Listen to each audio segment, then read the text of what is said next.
morning and welcome to the New York City Landmarks Preservation Commission's public hearing and public meeting of April 16th, 2024. We'll begin this morning by taking attendance, and I'll ask our General Counsel, Mark Silberman, to call the roll. Chair Carroll. Here. Vice Chair Bland. Here. Commissioner Chapin. Commissioner Chen. Here. Commissioner Chu. Here. Commissioner Cooper. Here. Commissioner Goldblum. Here. Commissioner Jefferson. Here. Commissioner Leslie. Commissioner Matt. Here. All right, good morning again and welcome to our public hearing and public meeting. This meeting is being held in person at our public hearing room at 1 Center Street on the 9th floor. It is also being held via Zoom for anyone who would like to participate remotely. And it is being live streamed on our YouTube channel if you would just like to watch the proceedings. And we have a very full agenda today. We have a public meeting item by the Research Department for a vote on a proposed designation.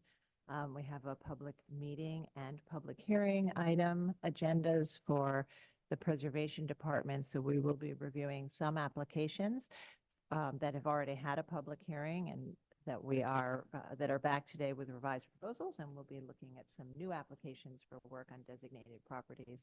We'll also be holding a hearing on our proposed rules for roadside and outdoor cafes. And so with that, I will turn it over to our Director of Research, Kate Lemos-McHale, to kick us off today. Thank you, Sarah. Item number 1 this morning is LP 2673, the Old Croton Aqueduct Walk Scenic Landmark at 2200 Aqueduct Avenue in the Bronx.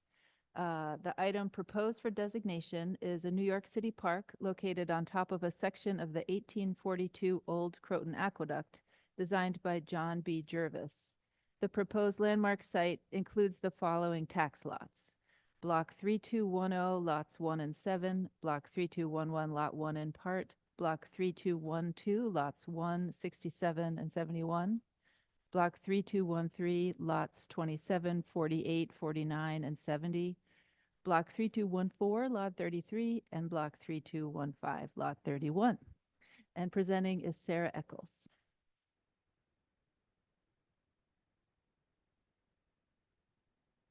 Good morning. I'm Sarah Eccles from the Research Department. The Old Croton Aqueduct Walk is proposed as New York City's 12th and the Bronx's first scenic landmark. The Croton Aqueduct, completed in 1842, was the first direct water source to New York City, providing life-sustaining clean water. This engineering marvel allowed New York City's development to accelerate rapidly through the 19th century, during which the embankment atop the aqueduct became a favored public walkway. The section known as Aqueduct Walk was especially cared for by the communities of Fordham and University Heights, who fought for its preservation twice, eventually securing it as a permanent public park in 1930. The Commission received support for the proposed designation from 6 people, including representatives of the owner, the New York City Department of Parks and Recreation, the Bronx Borough President's Office, Bronx Community Board 5, the New York Landmarks Conservancy, the Historic District Council, and the Friends of the Aqueduct Walk. No one spoke in opposition. The Commission also received 2 letters of support from Bronx Community Board 7 and an individual.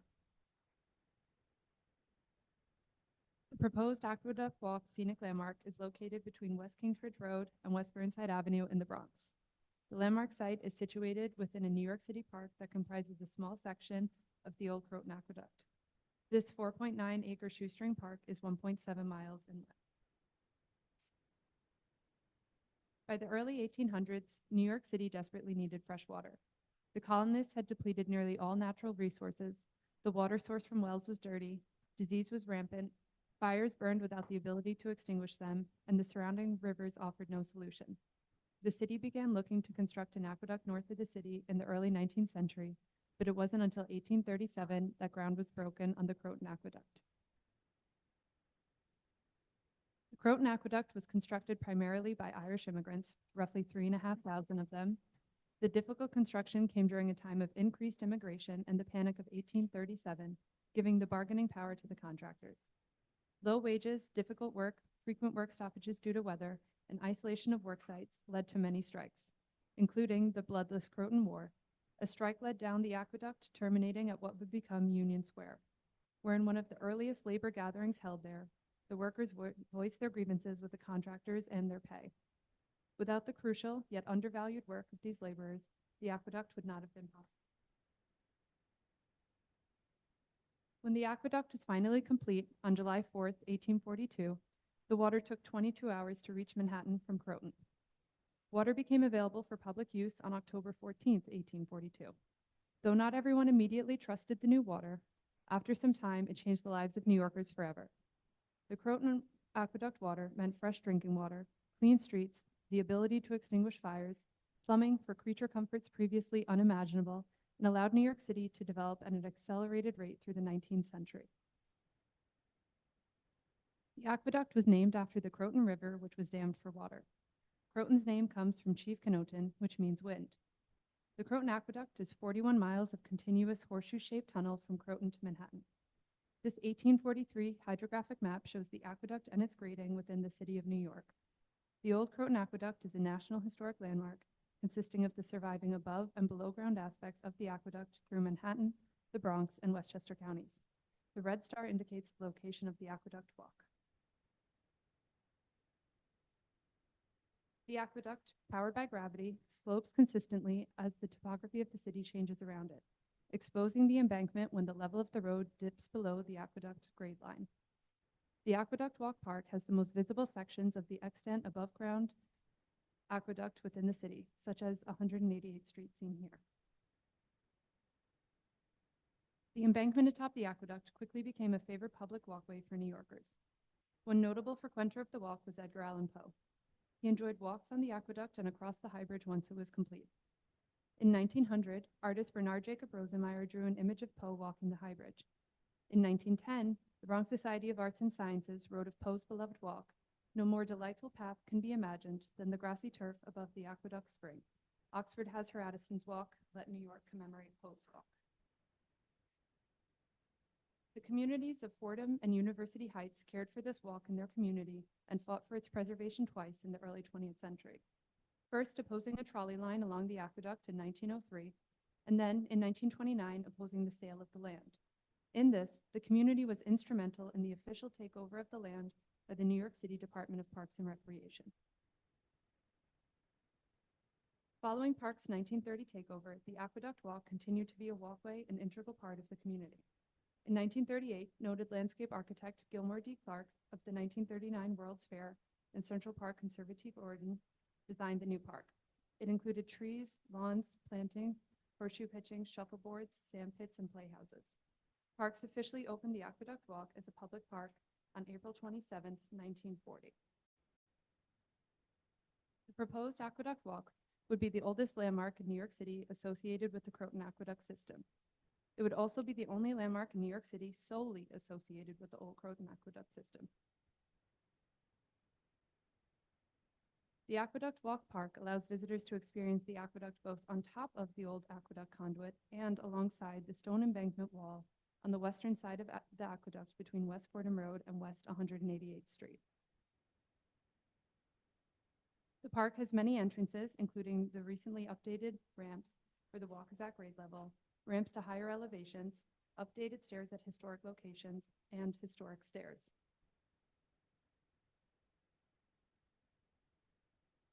Reflecting the park's long history of community use, the Parks Department has added various amenities in recent years at the southern end of the landmark site, such as additional play spaces, seating areas, and accessible entrances. Just south of West 181st Street, new seating and pathways were incorporated into an expanded plaza extending beyond the landmark site, which follows the historic boundary of the park. These later improvements do not detract from the intact and historically significant elements of the 1842 Old Croton Aqueduct visible in the park. The Croton Aqueduct was the first direct water source to New York City. It was long sought after and hard won. The aqueduct was a life-sustaining, gravity-powered engineering marvel constructed by immigrants that allowed the city to continue to develop at an explosive rate through the 19th century.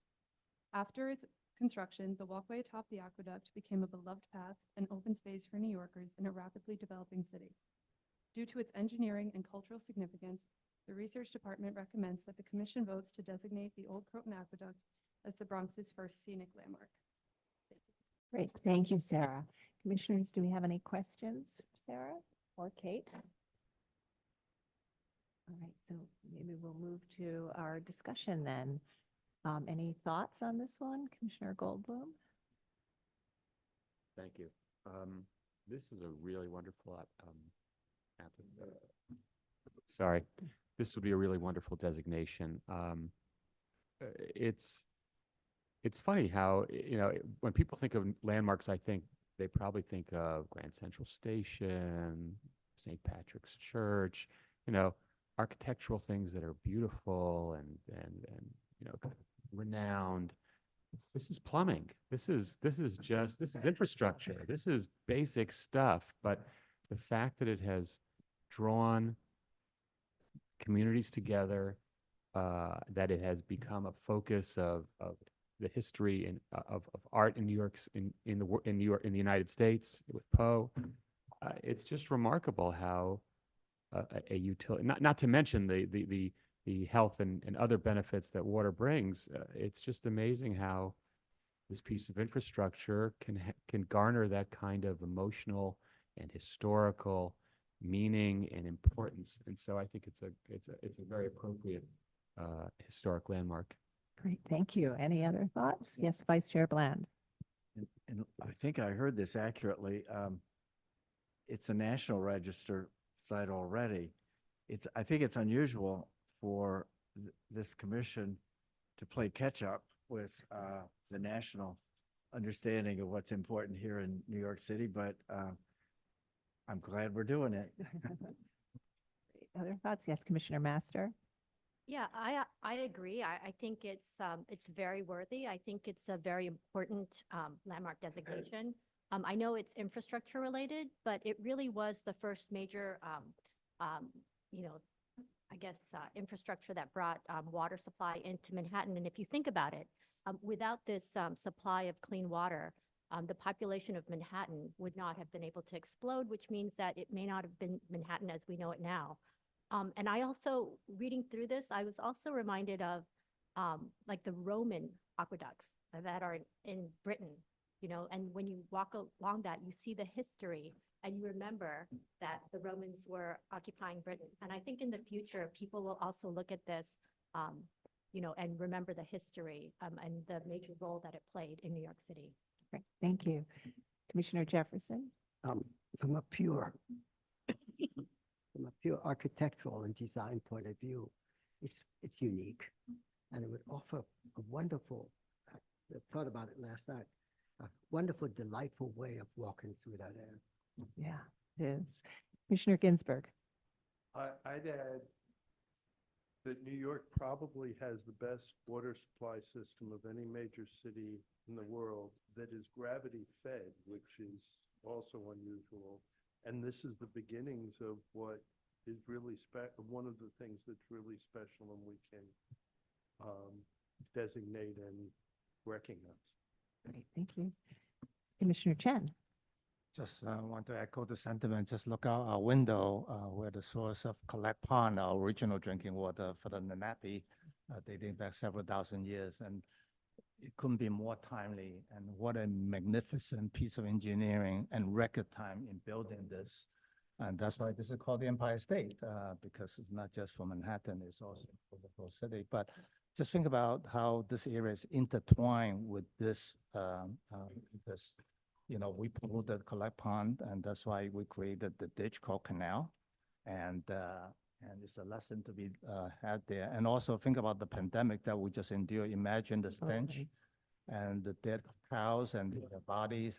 But more importantly, it led to the development. Just imagine we drinking the water today from the wooden pipes that are rotting through on mildew. And so also kudos, Kate. I couldn't be, it's echo Vice Chair's comment. It's a tremendous loss for us.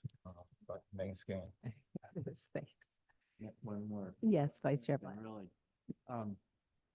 I suppose that there are already plaques or something along this route. And if not, it needs to be, because many of the traveling public might just think they're on a little dirt mound. Yeah, And understand the significance of what they're walking on. Yeah, there are Parks Department signs, but we're working closely with the Parks Department to think of another way to recognize it and memorialize it. And hopefully that will be in the near future and we can let you all know about that. All right, any other thoughts? Yes, Commissioner Chu. I just think it's interesting as a designation. It's actually, because it's a walkway, it's sort of a path through the city and through time. As you walk the path itself, you'll see the history of the city and the buildings around it, which are continued to change. So retaining that continues to give us almost a physical walking path of the history of the city. That's a really great point. So, and I don't know if any of you know this, but today is the 50th anniversary of scenic landmarks being designated by the Landmarks Preservation Commission. So Central Park was our first scenic landmark designated on April 16th, 1974. And so I think it's fitting that we're voting on this proposed designation of the scenic landmark today. And as many of you have mentioned, you know, these scenic landmarks play a really important role in our city. They are critical public spaces. And we learned during the pandemic how important our public parks are. And they're beloved by New Yorkers and they attract tourists.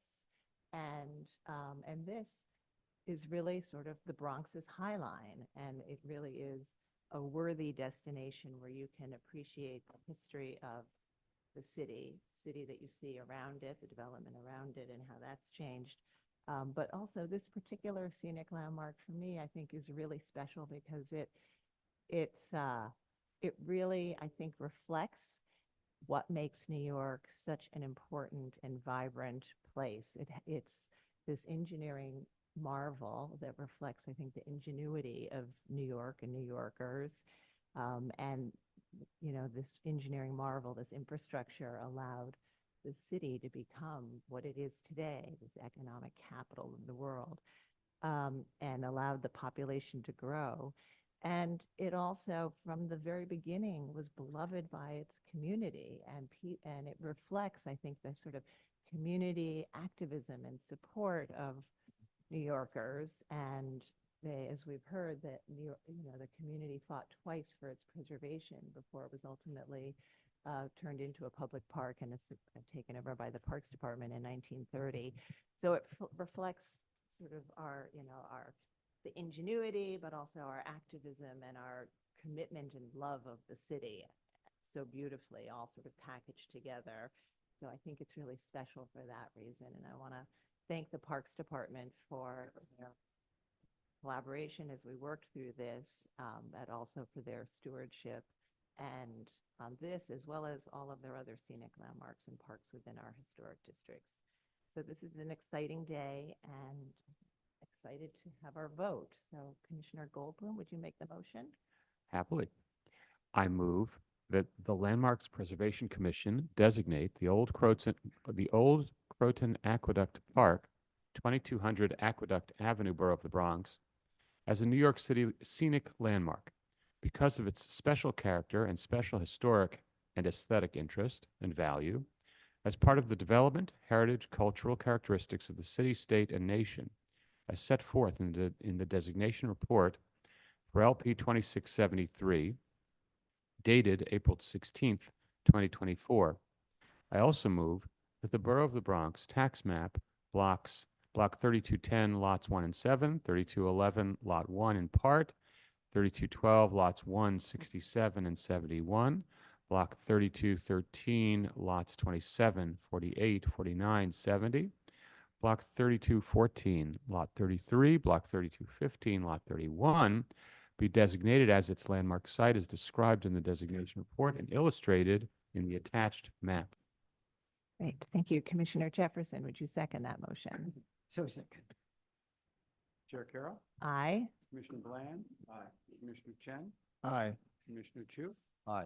Commissioner Ginsburg, Aye. Commissioner Goldblum, Aye. Commissioner Jefferson, Aye. Commissioner Lutfi, Commissioner Master. Aye. With 9 in favor, none opposed, the motion passes. All right. And that is approved. This is our 12th scenic landmark.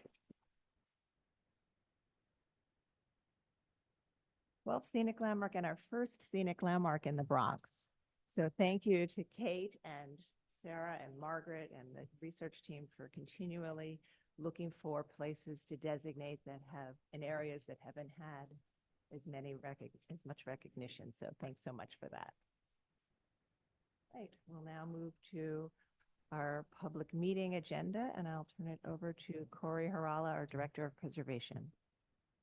Thanks, Sarah. Good morning, everyone.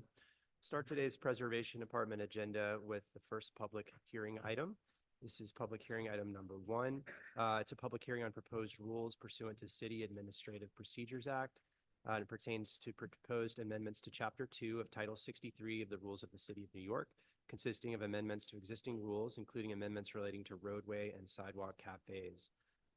There was a motion to calendar this item at the public meeting, April 9th, 2024, and I'll turn it to the staff to begin the presentation. Morning, Commissioners. Today, the staff of the LPC is presenting proposed rules for roadway and sidewalk cafes. The Commission voted to calendar the proposed rules for consideration in February. The proposed rules reflect the city's new outdoor dining law and the Department of Transportation's siting and design rules, which are extensive. First, representatives from the Department of Transportation will walk through the outdoor dining program and rules which became effective in March. Then I'll walk through staff's proposed rules for sidewalk and roadway cafes. So with that, I will hand it over to Nicholas Natty from DOT to kick us off.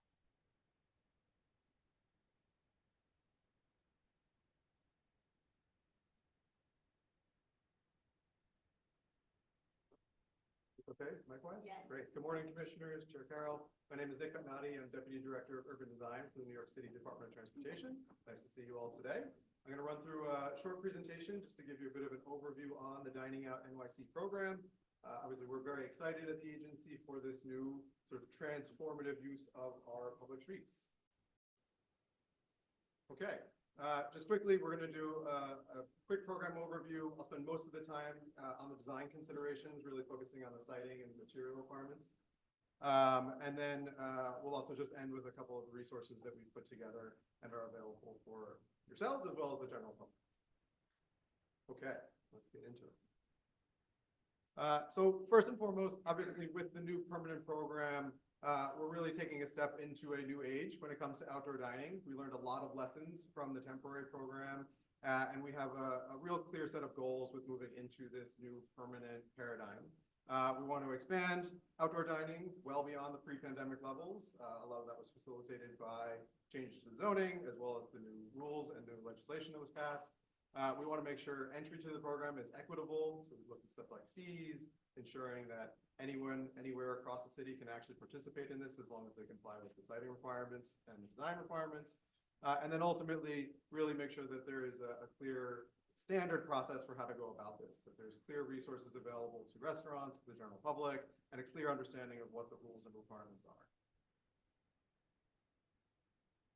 With that, we're talking about two different typologies here. There's the sidewalk cafes that are very similar to what you've probably seen and known for many, many years. Those will be year-round throughout the city.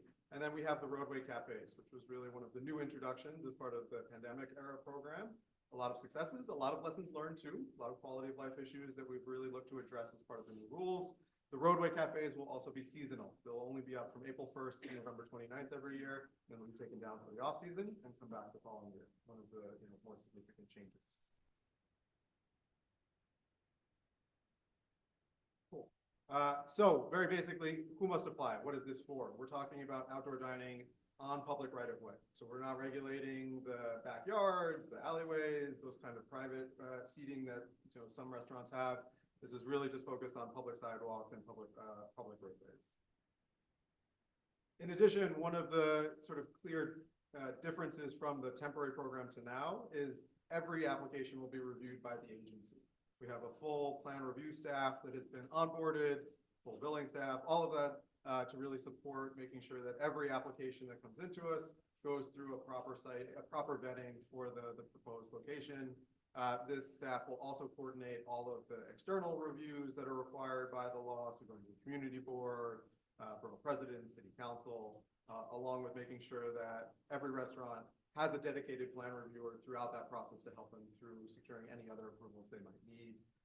As noted here, in addition to the DOT approvals, if they want to do certain things like say an awning, they'll have to come to the Department of Buildings. If it's an historic district, you'll see later, well, proposal is to have it come to you. And so we'll make sure that that process unfolds, again, with the staff that we have at the agency. Wanted to spend just a little time on the transition from the temporary program to the permanent one. This is something that we've gotten a lot of questions on.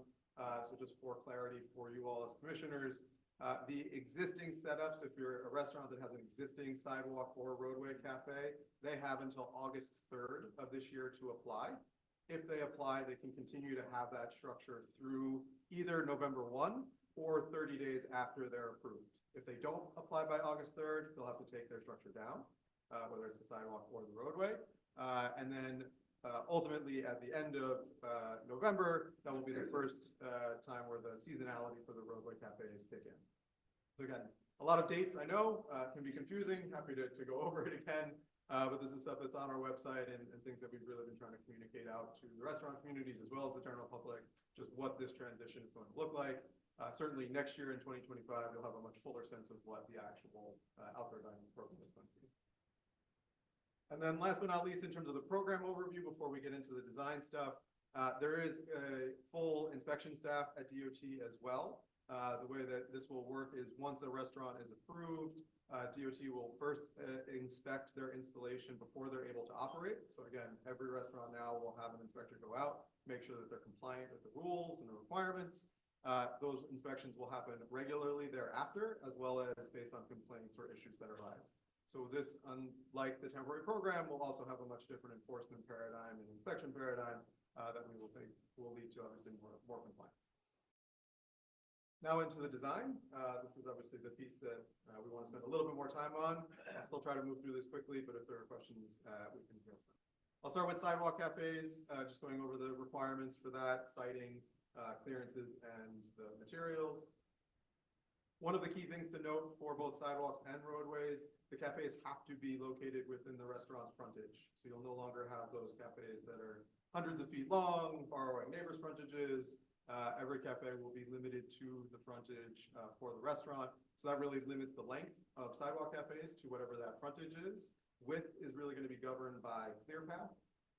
And this is another change from the pre-pandemic program. The agency has certainly evolved our own approach when it comes to sidewalk clearances. We put out the pedestrian mobility plan. We're really trying to take a much closer look at where are their pedestrians, how many of them, what are the volumes, and what does that mean for the space that they need to walk on our streets. And so now ClearPath will be based on those corridor classifications that come out of the pedestrian mobility plan. And if you're on a global corridor, you'll need to provide more ClearPath than say any of the other corridors. And so it's broken down like that. There are some exceptions here and there for certain grandfather conditions like arcades and small sidewalk cafe areas. Those are all in the rules. Happy to get into that. But overall, ClearPath is one of the sort of driving factors when it comes to sidewalk cafes. In addition to ClearPath, we do have a number of other clearance requirements. This is pretty typical and really has to do with making sure that the operation and access to all of the various pieces of infrastructure on our street are maintained, and that we can continue to have the public move about our sidewalks in a safe and efficient manner. And so there are different clearances from different things depending on that. Into the material requirements, I won't spend a ton of time on this. This is basically what you know and have seen for many, many years for sidewalk cafes. I will say a perimeter demarcation is required now under the new rules. So you will see a fence or some kind of rope or stanchion. They'll no longer just be tables and chairs with no delineation there. So that's one of the big things. And then of course, many of these features are optional. A restaurant doesn't need to have umbrellas. They don't need to have lighting or heating. That will all ultimately be up to the restaurant in terms of how they want to create their environment. But if they do, we have rules and guidance in place for that. So this gets into some of the requirements around the perimeter. One of the key things to note here is that it has to be easily removable, self-supporting, can't be affixed to the paving material, so we won't be damaging historic paving material, for example. And it obviously has to meet the siting requirements as mentioned before. Some of the other key things, looking at umbrellas, again, all of these have to be easily removable, simple to install and deinstall. They'll have to be secured at the end of every night, so they won't be out there all the time as well. And then you get into some of the things that are actually physically attaching to the building, stuff like awnings or electrical connections. Those will have to meet existing building code, city code, and go through that process. And of course, as part of the rule proposal, that anything that's being physically attached to the building would also still come to this commission for full review and full approval. And again, similar with the lighting or any electrical connections, making sure that those things follow the same piece and are also reviewed and approved by any of the other city agencies with jurisdiction on those types of things. Now into roadways. Again, we'll go through sort of the same things. Sorry, excellent, thank you. Starting with the setup dimensions and requirements. So again, roadway cafes, similar to sidewalk cafes, have to be within the restaurant's frontage. Roadways will have a 40-foot maximum width before you need spacing. So if there's a restaurant that has a super long frontage, they can have multiple 40-foot setups in between them, but there's spacing required between those setups. I'll get into that in a second. Other important things to note, there's an 8-foot maximum width. The agency can bring that down if there's safety reasons or in coordination with the fire department. There'll also always be a 15-foot emergency travel lane that will be in place for FDNY. And then again, you have some of the required clearances between the cafes. This gets into that a little bit more in detail, just to, we know this is, again, a nuanced piece, but certainly, unlike the previous version, there will always be clearance required between the roadway cafes. You'll never have two butting up right against each other. So if there are two adjacent storefronts, each one will have to maintain 1'6" on either side. If there's no adjacent storefront, say there's a residential entry, for example, you don't need to have that 1'6" offset on your property, but you still have to make sure that there is the 3-foot clearance provided. The one nuance to this is if it's a 40-foot cafe setup, that clearance jumps to 6 feet in order to provide better access for FDNY, given the length and impact to their operations. Similar to the sidewalk cafe, albeit a little bit different, we have our set of sighting and clearances. This has very much the same kind of approach that you see for our other elements. So, 15 feet away from a fire hydrant, have to stay away from utilities, crosswalks. We have height restrictions to make sure that you can still see signs, for example. And all of those are detailed in the rules and cover all of the various sort of street infrastructure that you would see in our roadways to make sure we can continue to have a safe and efficient operation of those facilities. Into the material requirements, again, same idea as the sidewalk cafe. Obviously, the barrier and the tables and chairs are sort of your required elements. Everything else is optional, but the rules do lay out sort of the requirements and guidance for the various elements that a restaurant may want to do. Barriers are obviously the biggest thing. This is something that the agency has spent a lot of time on. We want to make sure that the barriers that you see out there that have failed or become harborage for pests, that's not the issues that we're really seeing with the permanent program. So now we have a baseline standard where you'll have a water fill barrier, has to be filled to 150 pounds per linear foot. There are certain minimum dimensions, and we also will allow for other solutions to be reviewed by the agency that can still meet those basic safety requirements. But the primary goal here is that they have to be easy to remove. They're going to come out again at the end of every November. And they can't be permanently fixed to the roadway. And again, they have to meet those sort of engineering standards. Flooring, another big subject that I'm sure you've all seen. Flooring is optional in the permanent program, but we certainly think we'll see some of this just in terms of the broad requirements to make sure that these cafes are ADA accessible. So again, it's not required, but a restaurant does have to make sure that the setup is compliant with ADA. Flooring similarly has to be easily removable, can't be permanently fixed. We also have a requirement that the flooring has to be lifted once a week to be cleaned underneath. Again, really focusing on some of those quality of life issues and seeing how that plays out. Screening, we did want to try to strike a balance between sort of the transparency and visibility of these structures and also providing a comfortable environment for patrons of the restaurant. So in the rules, we allow screening only on the roadway facing side up to a height of 6 feet, and that screening can't be opaque. So you can have plantings, you can have lattice work, you can have clear plexiglass or transparent, translucent material, but you can't have the solid walls. You can't have something that will truly block visibility to the sidewalk or to the buildings. Overhead coverings, fairly similar to what we're seeing for the sidewalk cafe. Obviously, these will all be self-supported. There's minimum height and dimensions. It has to be within the cafe, so you won't see the overhead coverings that overhang the sidewalk by many feet or overhang the roadway by many feet, and all have to still be easily removable and lightweight. We are allowing a variety of sort of material types. We want to still provide that flexibility to the restaurants so that they can achieve the kind of environment that they want for their patrons, but in a safe manner and in a way that we know is easily removable and sort of meets all those other requirements. So you can see sort of some of the typologies here between umbrellas, a fabric covering, or a panelized covering that might provide some additional protection.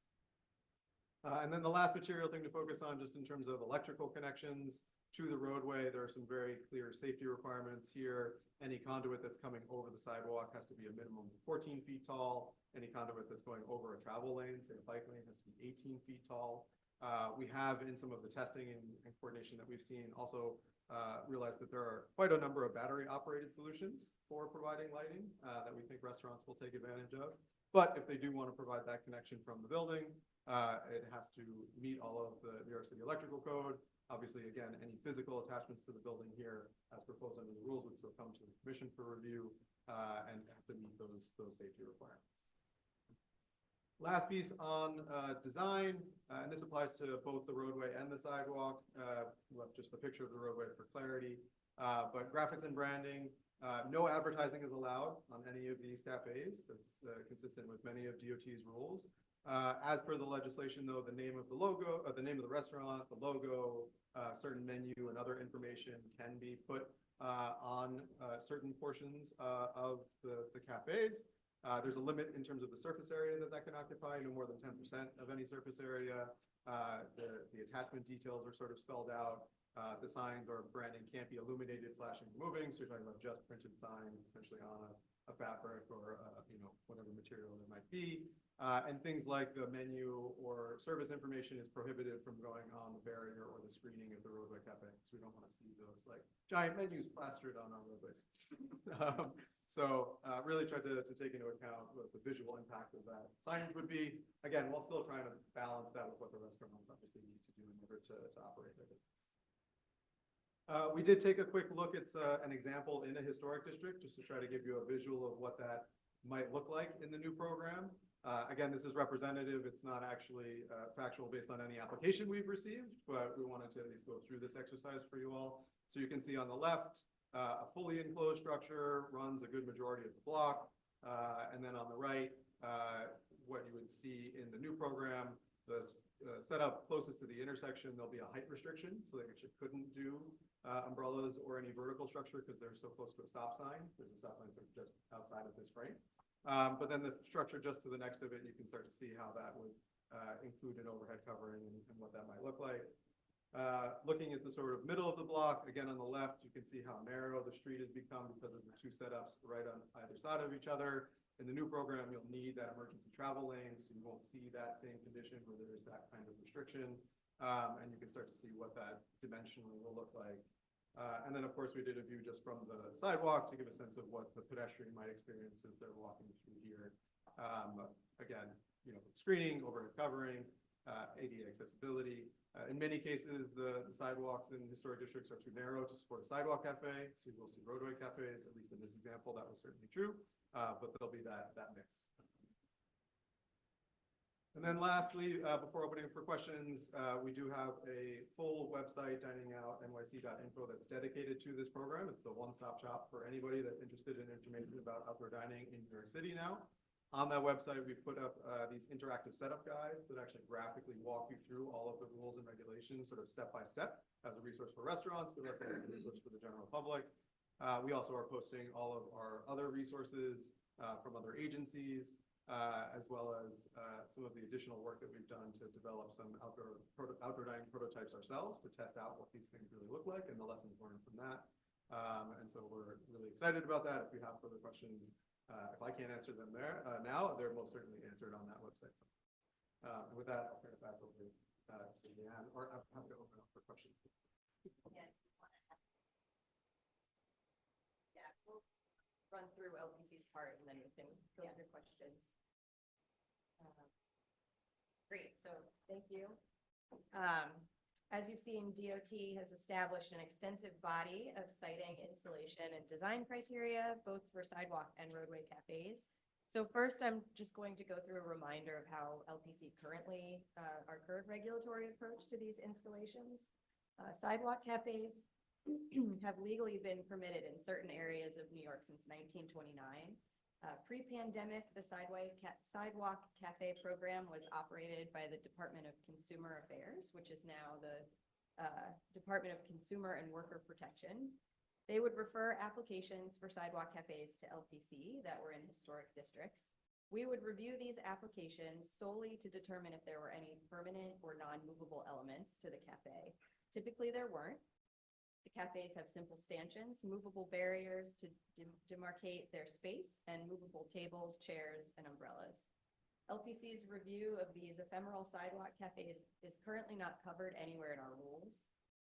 But if a restaurant wanted to install an awning or have something else attached to the building, they would have to obtain a separate permit from LPC, and we would review that work scope in accordance with our current rules.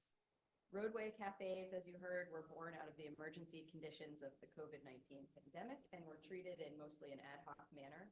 And because of this, LPC has not reviewed roadway cafes to date.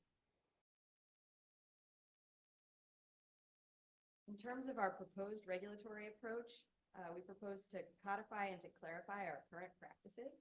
The proposed rule would exempt any sidewalk cafe or roadway cafe that meets DOT's siting, design, and installation criteria from needing a separate LPC approval, except where something's attached to a building. Based on our long experience with sidewalk cafes, LPC's concluded that these dining setups will have no impact on significant exterior architectural features or buildings or streetscapes, and staff feels similarly for roadway cafes. Both types of seating areas are non-permanent, they're temporary in nature, and DOT's criteria includes extensive limitations on the heights of barriers and sidewalls, and there are prohibitions on fully enclosing any outdoor dining area. Where there are walls at roadway cafes, they have to be transparent and will allow visibility through the setup to the buildings, and elements cannot be affixed to the paving. Sidewalk cafes are limited to the frontage of the restaurant it serves. And likewise, there are restrictions on length of roadway cafes and requirements for spacing between the setups, in addition to clearances from signs, access hatches, intersections, hydrants, etc., which will preclude setups in certain areas and prevent long, continuous stretches of seating areas. So overall, roadway setups will have a lighter touch on the streetscape than what we've been accustomed to seeing. There are also limitations on advertising, as you just heard, including size and prohibition of illuminated and flashing signage. And finally, the roadway setups can only be installed seasonally and have to be removed during the winter months. The proposed rules would still continue to require LPC permits for aspects of outdoor seating that attach to the building. For compliance with LPC's current rules, and also to make sure any penetrations and installations avoid damaging or concealing significant architectural features. For example, at sidewalk cafes, we'll review awnings or other coverings that attach to the building, light fixtures, and conduits. We anticipate most of these applications will be able to be handled at staff level, but occasionally there will be instances where the commission may need to review, such as the top example picture at 80 Spring Street, which required a public hearing because there was text at the side of the awning. For roadway cafes, we'll review applications that include penetrations through the building facade for any conduit that gets extended to the building, from the building to the setup.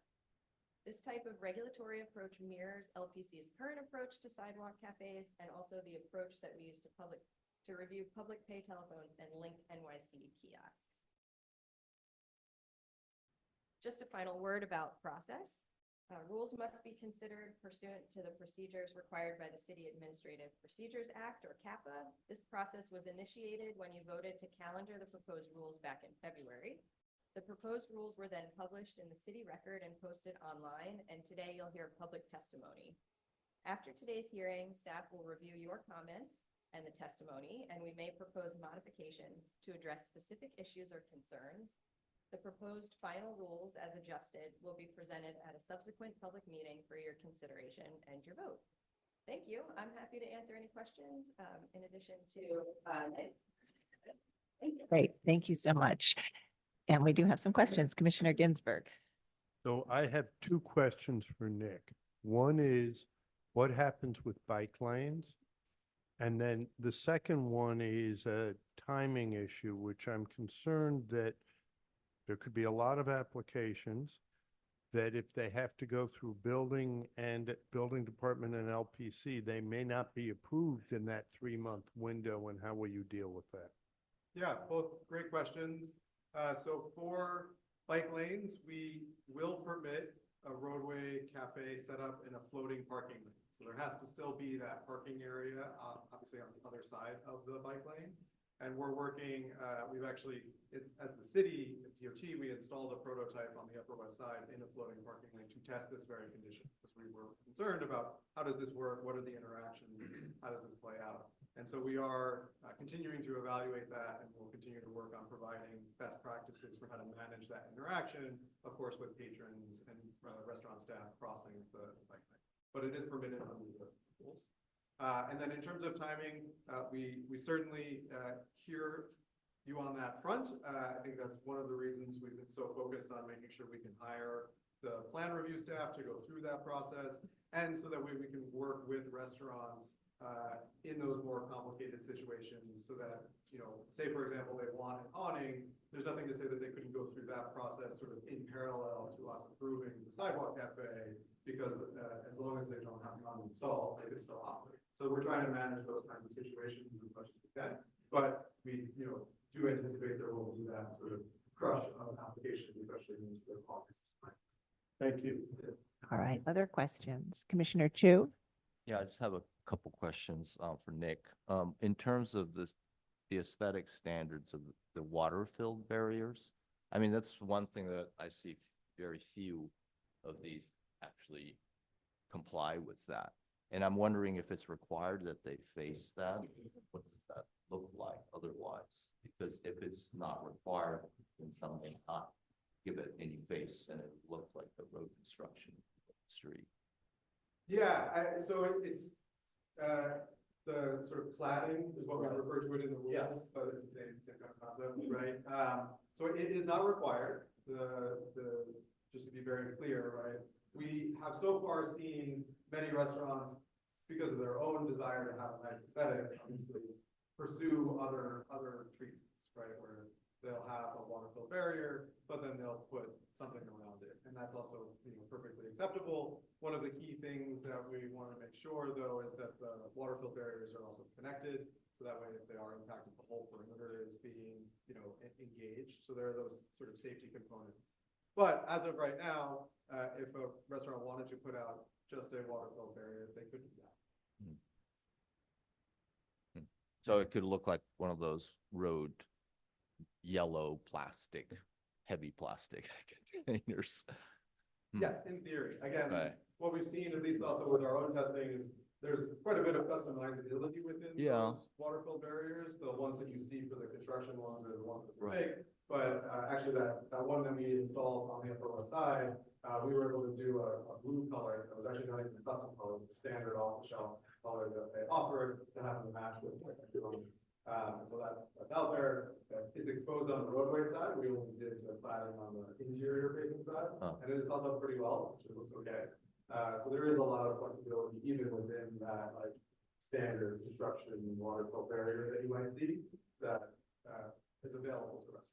So not like the only thing that they can do. I mean, I think that's going to be our biggest impact visually, is because they'll have to have that, and most don't have that right now. The other question I did have is, in your guidelines, the face of the street, you said they're allowed to put up some kind of barrier up to 6 feet. Is it required that it be transparent in your rules? Yes, because I heard on the LPC guidelines it was, but I didn't hear that from you. Yes, Okay. it must be transparent. I think it can be non-solid up to like 2'6". Yes, the right? barrier height dimension, the And then max above height of it. the barrier is, Carol is saying, above that, up to 6 feet has to be transparent. Between the barrier and 6 feet tall, would have to be transparent. I just find that, those these streets are the roadside cafes. I think the issue that I am concerned about is New York City is, it's a major jaywalking city. So people are constantly crossing, and I find when that gets hard to see, you're literally stepping right into a car. And I think that sight line becomes a big concern for pedestrians. So the more that can be held in terms of non-opacity on that face, I think the safer it would be as well. Yeah, and to be clear, that's the other reason we introduced that signage requirement. So Right. within 50 feet of any sort of major traffic sign, stop sign, yield sign, like a school crossing sign, they can't have any vertical structures at all. So there'll be no overhead coverings, no screening, no anything within that 50 feet. So if you're And near there's the, also an offset from the intersection now that's much different than what we had. 20 feet, or if you're on the approaching side, sorry, this is a little nuanced, or 8 feet if you're on the non-approaching side. So Right. you won't ever see a cafe that's right up against the crosswalk. Like you see Right. before. Okay. all right, so they can't have the vertical screen if they're near the intersection or they have to be 50 feet, did you say, from other types of signs like school crossing and Yep, yeah. so you can that'll have a also cafe within that zone, but you can't have the anything- 6 foot. Mm. Yeah. Okay. Thank you. There's a lot of conditions where they can't actually have the height. Okay. Yes, Commissioner Lutfi. I have a few little questions, actually prompted by some of the problems that existed. So the first is on a very on a narrow street that might still be wide enough to, to have seating within the street. What do you do when there are restaurants on 2 sides of the street? Who gets, but both can't really do it. Who gets to do it? Yeah, no, it's certainly a fair question, and that's one of the reasons why, again, we do have obviously a much more robust planning staff. We actually have corridor planners as well as part of that are specifically here for looking at those sort of more longer stretches of restaurant dense corridors in our city to see what the balance is, how that works out. In some cases, it may end up being a first come, first served, right? And cafes include the second one, but we're trying our best to really make sure we're working with the restaurants on those blocks to avoid those kinds of situations. Obviously, the restaurant scene in New York is a never changing one, right? Just because the restaurant is there one day, it doesn't mean it will be there the next. So we're trying to be very mindful. So, and then I have another question. Now, there are restaurants that are extremely fortunate to be on corners. And those restaurants have the opportunity, first on the sidewalk, I'm assuming, to be, right on the frontage all the way around. It's a lot of seating. What happens for them in the street? Do they get to do the same thing, or are they limited? So they're much more limited in the street because they're at intersections. So there's a minimum offset from the crosswalks that they'll need to maintain. So you won't have, again, right up to the corner itself.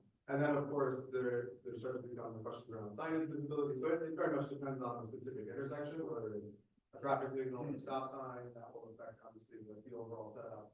And then they also have to stay away from any of the sort of catch bases that you see at corners very often. They have to be from that, as well as a few other stuff that ends up in our streets that they'll need to make sure. I have one more. But much more limited. They will still be able to if they can meet those siting criteria. To set up on both streets, but it will depend very much on, again, what their frontage is, how far they are from the crosswalk, all of those. Got it. Thank you. And then I have one more, sorry. And you may have covered this, but I might have missed it. So are people going to be allowed to have lighting in the street? So only within the sidewalk cafe, the roadway cafe, and focused on the dining area, right? So there won't be lighting shining onto the roadway. The roadway, it all has to be contained within. Okay, great. Thank you. All right, Commissioner Goldblum. What are the stats, if any, on accidents? So we've been very fortunate, knock on a lot of wood, if you don't mind.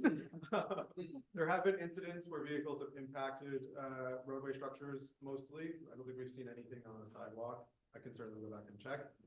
Most of the time they've occurred at like 2 a.m., 3 a.m., so there haven't been anybody there. The structures have been, demolished. You get sand and dirt and everything everywhere. But I don't think we've had any serious injuries, and certainly no fatalities to my understanding.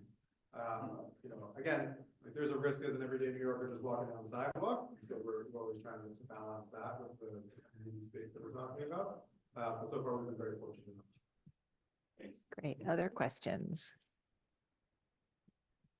All right. I don't see any questions. Let's see if we have any public testimony. And I'll note that there is no one in the hearing room to speak on this item. So I will turn it over to Gregory Kala to see if we have any remote participants today. Thank you, Chair Carroll. We received a few signups beforehand for this item. The first person we'll be hearing from is Zainab Tehran from the Friends of the Upper East Side. Zainab Tehran, I am promoting you to panelist right now. Please unmute your line and state your name for the record. You'll have 3 minutes to speak. Thank you. Chair Carroll and commissioners, my name is Zainab Tehran, speaking on behalf of Friends of the Upper East Side Historic Districts. Friends appreciates the opportunity to comment on the LPC amendment to the new permanent outdoor dining program. Sidewalk cafes are important elements in urban life and contribute to the economic and social vibrancy of our neighborhoods. Starting in 2020, during the pandemic, roadway cafes proliferated. The open restaurants program authorized by then Mayor de Blasio was an emergency short-term fix to sustain businesses and the urban fabric. However, numerous issues including safety, sanitation, hygiene, noise pollution, and the shrinking of public space undermine the architectural character and the livability of the Upper East Side. Accordingly, it is in the public interest to revisit the rules governing roadway cafes, and Friends welcomes the new rules and the LPC amendments that address ad hoc processes and for the siting and material requirements of these cafes. Please allow me to call your attention to two concerns regarding the LPC amendments. First, the language about overhead coverings. According to the LPC amendment, an LPC permit will be required only if the cafe includes the installation of a component, including but not limited to an awning, overhead covering, heat, etc., that is physically attached to the building as outlined in Section C. We would like to see the language expand to specify standards for the covering and include tents, tent-style structures, canvas elements, fans, umbrellas, etc., and any other inclement weather elements to address visual barriers that block or other distractions from the historic district and landmark buildings. The aim is to establish uniform criteria that prevent restaurants from deploying ostensibly creative approaches that end up fundamentally contradicting the neighborhood's architectural and aesthetic integrity. In addition to the design issue, there is also a safety question that given that inclement weather can wreak havoc on roadway cafes, high winds can make non-permanent constructions dangerous. A second area of concern is how long roadway cafes are up. They only now operate between April 1st and November 29 and must be removed when not permitted. However, the guidelines allow for a grace period for setting up and breaking down these structures. Although food service halts, we fear that roadway cafes awaiting dismantlement will serve as a breeding ground for vermin and as receptacles for trash. The issue of temporariness raises several questions. How will the Commission ensure that businesses do not exploit these grace periods? Will either DOT or LPC have sufficient manpower to monitor and enforce the timely removal of roadway cafes? Also, considering the annual material waste these structures create every December, isn't a more modular, prefabricated, storable design that would further the sustainability and climate resiliency goals of the city necessary? Given these two concerns, Friends advocates for stricter design parameters and time-critical administrative procedures for overseeing roadway cafes to ensure that they have a modest and ephemeral presence, which is especially vital in historic districts like ours. Ultimately, Friends is concerned with the privatization and commercialization of public space. And I think this is my last sentence. If yes. you could please sum up your testimony, you've gone over time. Okay, I'm sorry. The last sentence. Broadway cafes made a major contribution to urban society during the pandemic, but now we need to make sure they do not negatively impact the architectural character, quality of life, and public interest in historic districts. Thank you for your consideration. Thank you so much for your testimony. Next up, we will be hearing from Megan Fitzpatrick from Landmark West. Megan Fitzpatrick, I'm promoting you to panelist right now.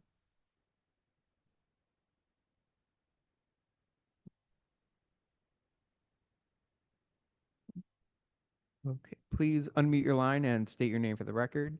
You will have 3 minutes to speak. Thank you. Hello, Commissioners. Megan Fitzpatrick speaking on behalf of Landmark West. The Landmark West Advocacy Committee acknowledges the recent ubiquitous nature of sidewalk and roadway cafes, with their oftentimes dominating presence in Manhattan, growing exponentially from pre-pandemic times to now.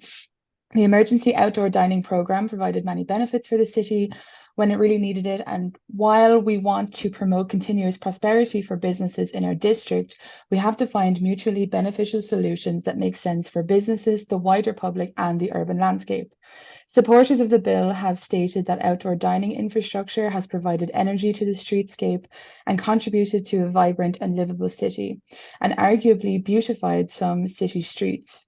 This beautification is debatable amidst rising vermin reports, filthy curbs, which are inaccessible to the Department of Sanitation, and the general eyesores of ramshackle construction. Our committee gets the sense that LPC feels this is not a landmark issue. However, we believe there are still many things to consider before implementing these rules along streets within our historic districts. Throughout the process of rolling out this program, the public has raised several quality of life concerns. Since their implementation, these sheds and platforms have proven to be obstructive in already dense and narrow city environments, and physical waste has been a constant issue. Our committee is concerned that roadway cafes will impede comprehensive street cleaning, potentially bringing health risks to the community. We caution that these concerns will persist under this program if careful consideration is not given to location and proper refuse coordination. Our committee is additionally concerned about the continued encroachment upon the sidewalk and curbs across the city and in our historic districts. This encroachment not only impedes pedestrian and cyclist access, but also begs the question, who are the sidewalk and curbs for?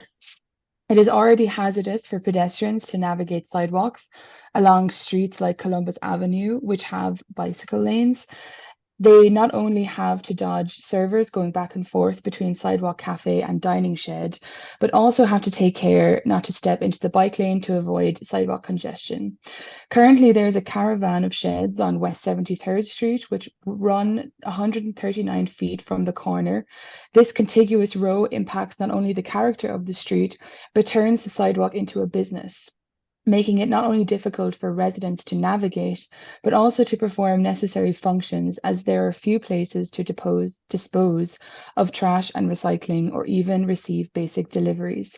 Proponents of the bill say the updated program will be more affordable, accessible, and faster with fewer hurdles. We concur, but we must underscore that many of the existing hurdles are expressly there in order to ensure quality work is being done with necessary precautions and in the best interest of public Megan, safety. your 3 minutes are up. If you could please sum up your testimony. Yes, thank you. I'm finished. Okay, thank you so much for your testimony. And next up, we will be hearing from Dina Tass-Winter from Village Preservation.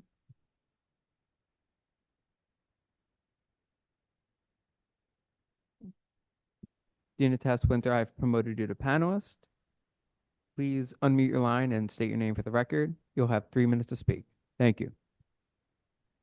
Good morning, Commissioners. My name is Dina Tass-Winter, and I'm speaking on behalf of Village Preservation. Thank you for the opportunity to testify.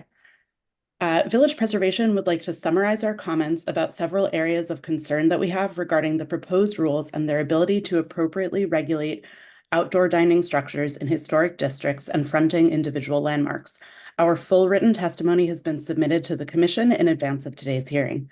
While many of the potential issues surrounding the introduction of outdoor dining throughout New York, such as noise, sanitation, and safety concerns, are largely regulated by other agencies, It is LPC's responsibility to regulate and protect the special architectural and aesthetic character of the built environment of areas under its purview, and it is about these issues that our comments are directed.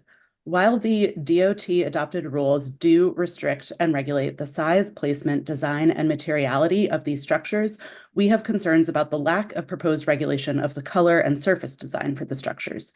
We understand the citywide rules allow for signage and logos of a limited size and placement. Beyond that, however, there should be limits on the colors and exterior treatment of these structures in landmarked areas where these details can have a significant visual impact on surrounding historic fabric. The Commission could allow certain colors or numbers of colors without permits and require any design that goes beyond these allowances to undergo the LPC approval process. This would limit the number of applications that the LPC would have to review while helping to ensure appropriate aesthetics are maintained in designated areas. We are also concerned about the rules as written regarding roadbed dining structures and their potential to block views of the landmark buildings behind them. The citywide rules, as we've heard, allow for vertical screening placed on the roadway facing side of a cafe up to 6 feet in height. While the regulations state that the screen cannot be opaque, this term has not been clearly defined.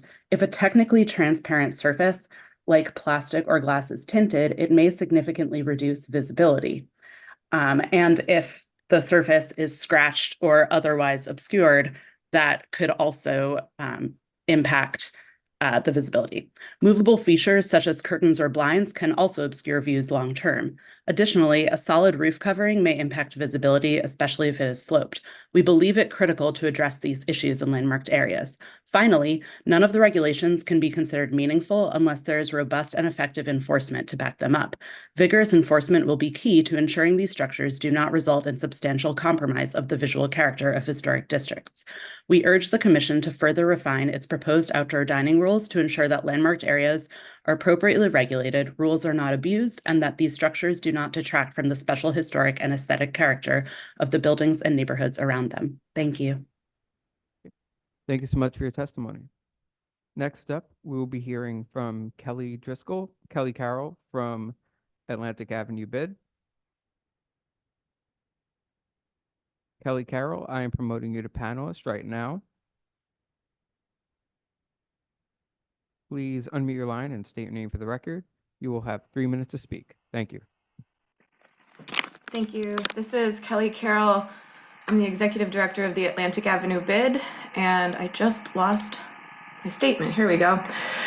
Good morning, Commissioners. The Atlantic Avenue Business Improvement District is one of New York City's premier historic commercial corridors and counts 4 designated historic districts within our boundaries: Brooklyn Heights, Cobble Hill, Boerum Hill, and the Boerum Hill Extension.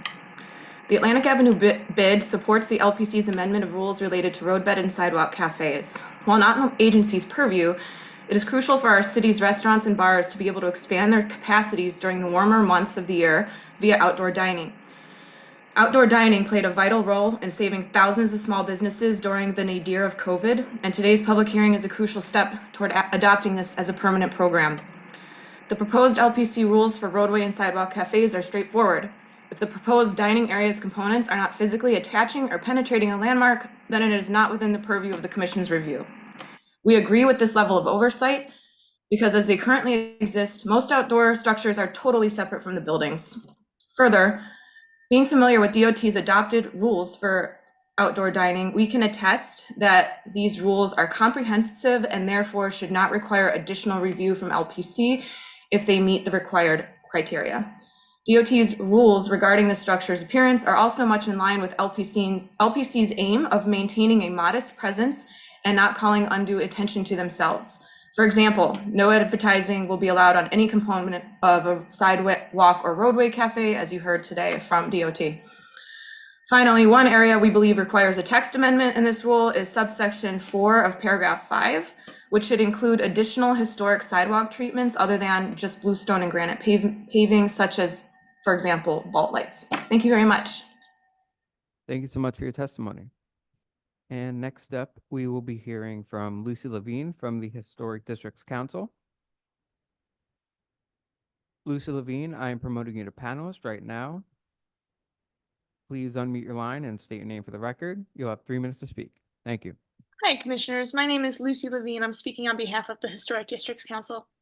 HDC supports these text amendments and agrees that unless a roadbed or sidewalk cafe is physically attached to or penetrating a landmark building or structure, LPC need not regulate it beyond strictures already imposed by the DOT. That said, we join our colleagues in asking that LPC expand its stipulation that a permit is necessary if the roadbed or sidewalk cafe attaches to or penetrates through a bluestone or granite paver to include sidewalk conditions such as vault lights. Thank you. Thank you so much for your testimony. I do not see any further hands raised on our attendees list, so I will note for the record that we received letters of testimony from Assembly Member Glick's office as well as Manhattan Community Board 4. And with that, I'll bring it back to you, Carol. All right, thank you very much, and thank you to everyone who provided comments today. Commissioners, do we have any final questions? As Leanne stated, okay, yes, Commissioner Goldblum. Just to the staff, any comments on that vault light thought? Yeah, I mean, anything that constitutes a physical attachment may either not meet the DOT program or would be something subject to our review. So it's kind of the same as any other material, but even if we didn't name that. What's that? It's covered. Your sense is that it's covered already? Yes. Yes, that's correct. Yes. And again, nothing is to meet the DOT guidelines and therefore be eligible for the process under this review. They can't physically attach to the street or the sidewalk or the building. Okay.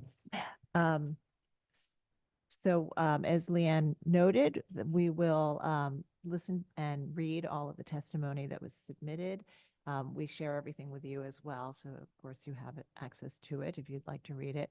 The staff will summarize and review and think about any proposed changes before we bring it back and schedule a vote. So I want to thank Nick for coming today and presenting, and I also do want to thank DOT for engaging us early. So, you know, as some of the testimony noted, some of this is very much aligned with our regulation already, and that's because DOT engaged us early in the process, and at the staff level, we were able to provide input as they developed their guidelines. So thank you for that coordination. And we'll go ahead and make a motion to close the hearing. And we're going to close, the hearing officially will be closed at end of business today. So when we make the motion, the hearing will be closed at the end of business today. Okay. All right. Commissioner Master, would you make a motion to close the hearing? So moved. Thank you. Commissioner Chu, would you second that motion? Second. All in favor, say aye. Aye. Any opposed? All right, so the hearing is closed, and as we said, people may submit testimony up until close of business today, and we'll see you soon. Thank you, Nick. Thanks, Leanne. All right, we'll now move to our applications.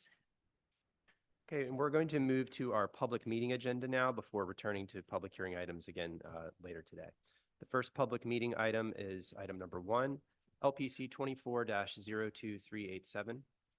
This is an application for a certificate of appropriateness in the Borough of Manhattan, Block 192, Lot 1. 32 Avenue of the Americas, the long-distance building of the American Telephone and Telegraph Company, individual landmark. This is an Art Deco-style skyscraper, an interior lobby designed by Mackenzie, Voorhees, and Gmelin, built in 1911 to 14, and enlarged in 1914 to 16 and 1930 to 32 by Voorhees, Gmelin, and Walker. The application is to modify a master plan to alter ground floor openings and install storefront infill, marquees, and signage, and to construct an addition, install lighting and paving, and replace interior doors. This was last presented at the public hearing of October 31st, 2023. I'm sorry, it was read into the record at that date, but last presented at the public meeting of November 28th, 2023. No action was taken at that time. The applicants have returned with revisions to the proposal, which they'll present today after we open the proceedings. Okay, thank you very much, Commissioner Goldblum. Would you make a motion to open the proceedings? So moved. And Commissioner Chen, would you second that motion? Second. All in favor, say aye. Aye. Any opposed? All right, the applicants may speak.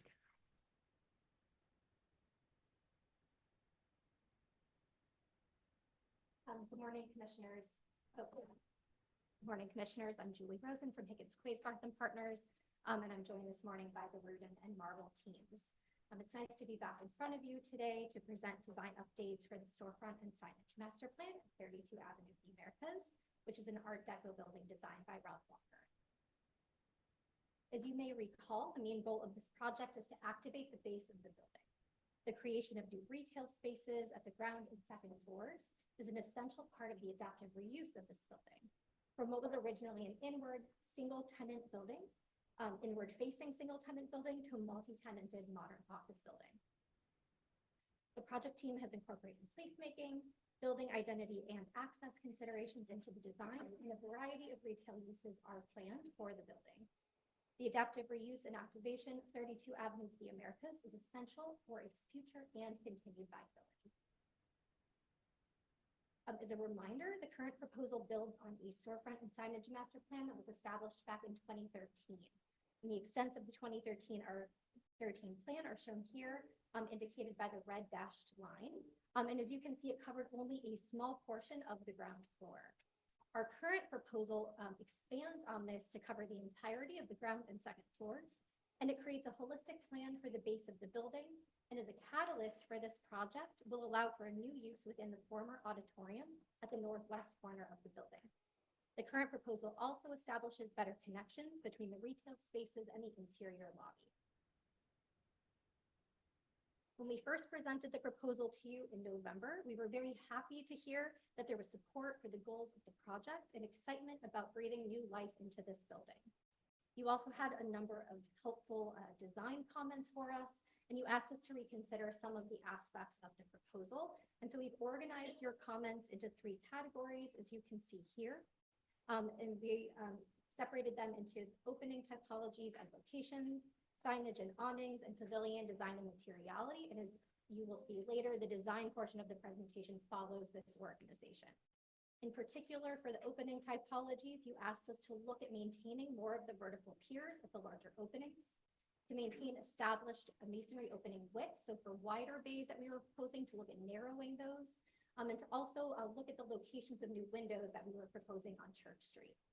For the signage and awnings, you asked us to look at simplifying the retail signage typologies and the optionality that we were proposing, and in turn to study the size, scale, and locations of that signage as well. For the main entry raceway signage that we were proposing, you asked us to lower the height of that, and for the awnings on Church Street to look at the locations. Regarding the pavilion design and materiality, you asked us to simplify the design and the materials and to relate those better to the main entrance on 6th Avenue. Our design responses are summarized on the right. I'm not going to go through all of them now because we will work through them as we progress through the presentation. The big picture, in light of your comments, the team looked at this proposal very closely and made a number of changes that have been applied throughout the base of the building. We feel that the revised proposal is appropriate and finds a better balance, and hope that you will agree that our responses address your prior concerns. I also want to note that in very particular instances where we have not updated a proposed intervention, it is because it is a critical aspect of the project. We've also quantified the various updates, as you can see here.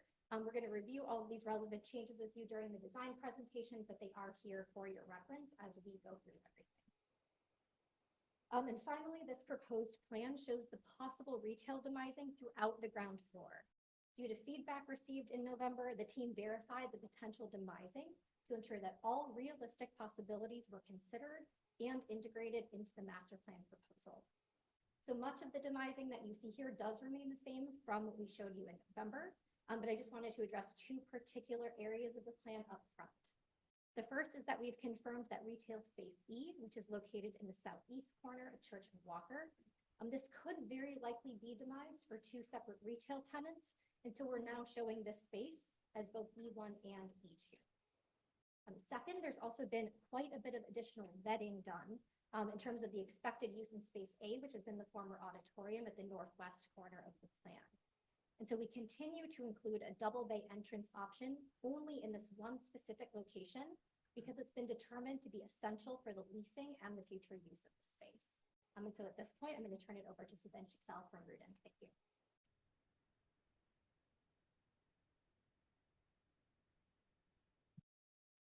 Good morning. I'm Sabine Chixel with Rudin, and thank you again for your time today. As the proud owners of this monumental building, we were very encouraged by the positive feedback we received to our proposed master plan last November. We also heard the thoughtful comments made by the commissioners and re-evaluated our proposal holistically. It took us 4 months to get back in front of you because we wanted to not only address each comment, but also make sure that what we're proposing will allow us to create truly activated, viable retail presence at the base of this building. As we shared with you previously, we envisioned that the retail spaces could be leased by a broad spectrum of uses, including mercantile, retail, commercial, food and beverage, specifically for that space A that Julie just mentioned, medical, childcare, and other uses. Over the last few months, we also re-engaged with our team of retail brokerage consultants to make sure that our project meets current and future market demands while remaining respectful to our historic building. We are excited to present a more simplified proposal that reduces some of the flexibility presented in November, while still maintaining key interventions that are required for the viability of leasing.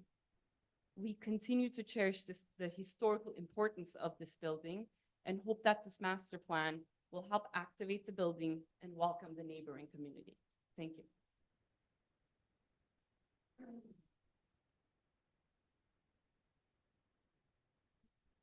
So, hello, I'm Mackenzie Lucart with Marvel, and I'm going to take you through the specific design updates. And so, as Julie mentioned, we've organized this kind of into chapters. So we're going to talk about the opening typologies and locations first, going elevation by elevation. Then we'll go into detail about some of the signage aspects, and then finally land on the pavilion design update. So we do feel that we've been very responsive overall to the comments as Julie and Savinch have mentioned. And just to remind us how this is set up, currently the elevations are a comparison between what we presented back in November. The 2013 elevations that we were previously referring to are available in the appendix if you have any questions about sort of what's already approved versus what our design is going over. And a reminder that the elevations show the maximum possibility for door locations, because this really is our limiting factor based on all of the utilities that surround this building. So we're showing kind of that maximum impact on these elevations, noting that there are alternatives built into this master plan. Doors could be windows, and specifically on 6th Avenue, that double opening could be single doors, but we are pursuing that double opening for various different uses that I'll get into. And now all signage locations are fixed, aside from 2 locations on Church Avenue. So what you see for the signage is what we are proposing. That flexibility we were having before is no longer part of the proposal. So this is an annotated elevation of the specific changes we've made since November. Starting at the main building entry, oh, mic up, sorry. Hold on. Better? Closer? Better? Excellent. Wonderful. Starting at the main building entry, we've lowered the building identity signage to 10 feet above the sidewalk. Previously, it was at 11. We've also pushed it forward, or actually set it back, sorry, to be centered within the niche. Previously, it was pushed a little bit more forward, about 3 feet from. Now we're at about equal back from the storefront. On either side of the building entry, previously we were proposing 2 widened openings, a wider door and a wider window to each the right and left. That has now been removed from the proposal in its entirety, so we're only showing at single openings the typical rough width that you see throughout the building. So those wider openings have been removed in its entirety. For the signage, we are proposing 4 blade signs across the entirety of 6th Avenue for the retail signage. This is the maximum that we're asking for. The raceway sign is no longer an option on 6th Avenue. And then finally, the double bay opening has been retained, as Julie mentioned, and Savinch also mentioned. It really was seen as key from feedback with the real estate and PVC professionals, specifically those who specialize in food and beverage. We really do see this space as a catalyst for the activation of the entire building, and are really seeking that iconic food and beverage tenant. And so this was very important because of the sense of arrival that you would have at 6th Avenue. Moving on to Walker Street. Here, there's a couple subtle changes, Okay. mostly over. Sorry to interrupt. I think because there are a series of changes on each facade. I just, if we could take a questions on each facade. Absolutely. That would help. Okay. So, so my question is on first proposed update. Yeah, thank you. On the first Proposed update, you went from, and now I realize you're doing maximum. So I want to understand what that means and the changes, because now on the bottom, on the left-hand side, you have 2 blades and you had none on the top. I understand that you took the signage off, but how many, is that one user in that space? Correct. So the previous proposal in November called for, there was a variety of signage types. So we Right. did have in the proposal 2 blade signs, or what you see on the elevation above, the raceway with the 2 smaller round blades, which are a little bit hard to see. Right, I see. In the elevation. So what we've gone to is the blade sign only proposal, which is the 2 blade signs. And it's the same on the right, where it's still one user, but you're proposing 2 blade signs. Correct. Okay, thank Correct. you. And I think when we had our discussion on 6th Avenue, many commissioners or several commissioners had asked that that sign be eliminated Right. at the corner. And they said that they preferred the blade signs in lieu. of it. Including me. Yeah. So, Correct. Okay. And the reason for the second blade sign on Mhm. the corner on the south side towards where Mhm. the Starbucks is currently is because we do have, if we go to Walker, 2 new entries there. So really we position blade signs strategically to help bring people around the corner. That entry on 6th Avenue is really going to be seen more as a back entry and an accessible entry. So we really are trying to bring people over while still allowing people to use that existing. and entry why to 2 6th. blade sides on the left? Here? Yeah, Oh, at the auditorium? yeah. There, it's a very large space. It's Mm. actually our largest tenant space. So again, that sense of arrival, and trying to have subtle signage, but still enough to draw the eye, is why we have 2 signs on that. Even though proposal. you have signage right above the doors, right? No, they eliminated Oh, that. Well, the no. horizontal raceway, but we do still have the Yeah. retail They bands do that have will be retail integrated into bands. stores. Yeah. Yes, okay, that is thank- correct. Yeah, thank you. Absolutely. And just one quick question. So the double opening on the left that we were just talking about is originally has a pier coming down. Is that correct? Correct. Okay, understood. Thank you. Yeah, currently in this corner space, existing, there are no windows at all, so we're working to change the window grid south. It's a very, very solid corner right now. Where in your drawings do I see the existing condition? Is it in this step? In the appendix, there are photos in the appendix 2.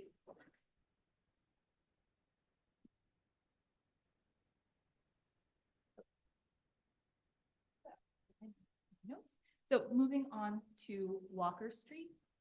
Here, the design updates are centered around where we were previously proposing a double entry. We've removed this. So the only double entry we're proposing is on 6th Avenue. All other extra wide openings, doors, windows, et cetera, have been removed from the proposal. So here we're going back to 2 single doors, which is actually approved under the 2013 master plan in these locations. And the signage has been updated again to have 4 signs total across the facade, 3 blade signs, and then 1 horizontal raceway. And the reason we're looking at a horizontal raceway here is we actually went back and did some viewshed studies, and because of the angle of 6th Avenue, the way that the Roxy Hotel across the street kind of chamfers off, you can see this corner very, very prominently from a very far distance. You have to be studied in the appendix. So a horizontal raceway to grab those viewers from afar became really important for the application of this space.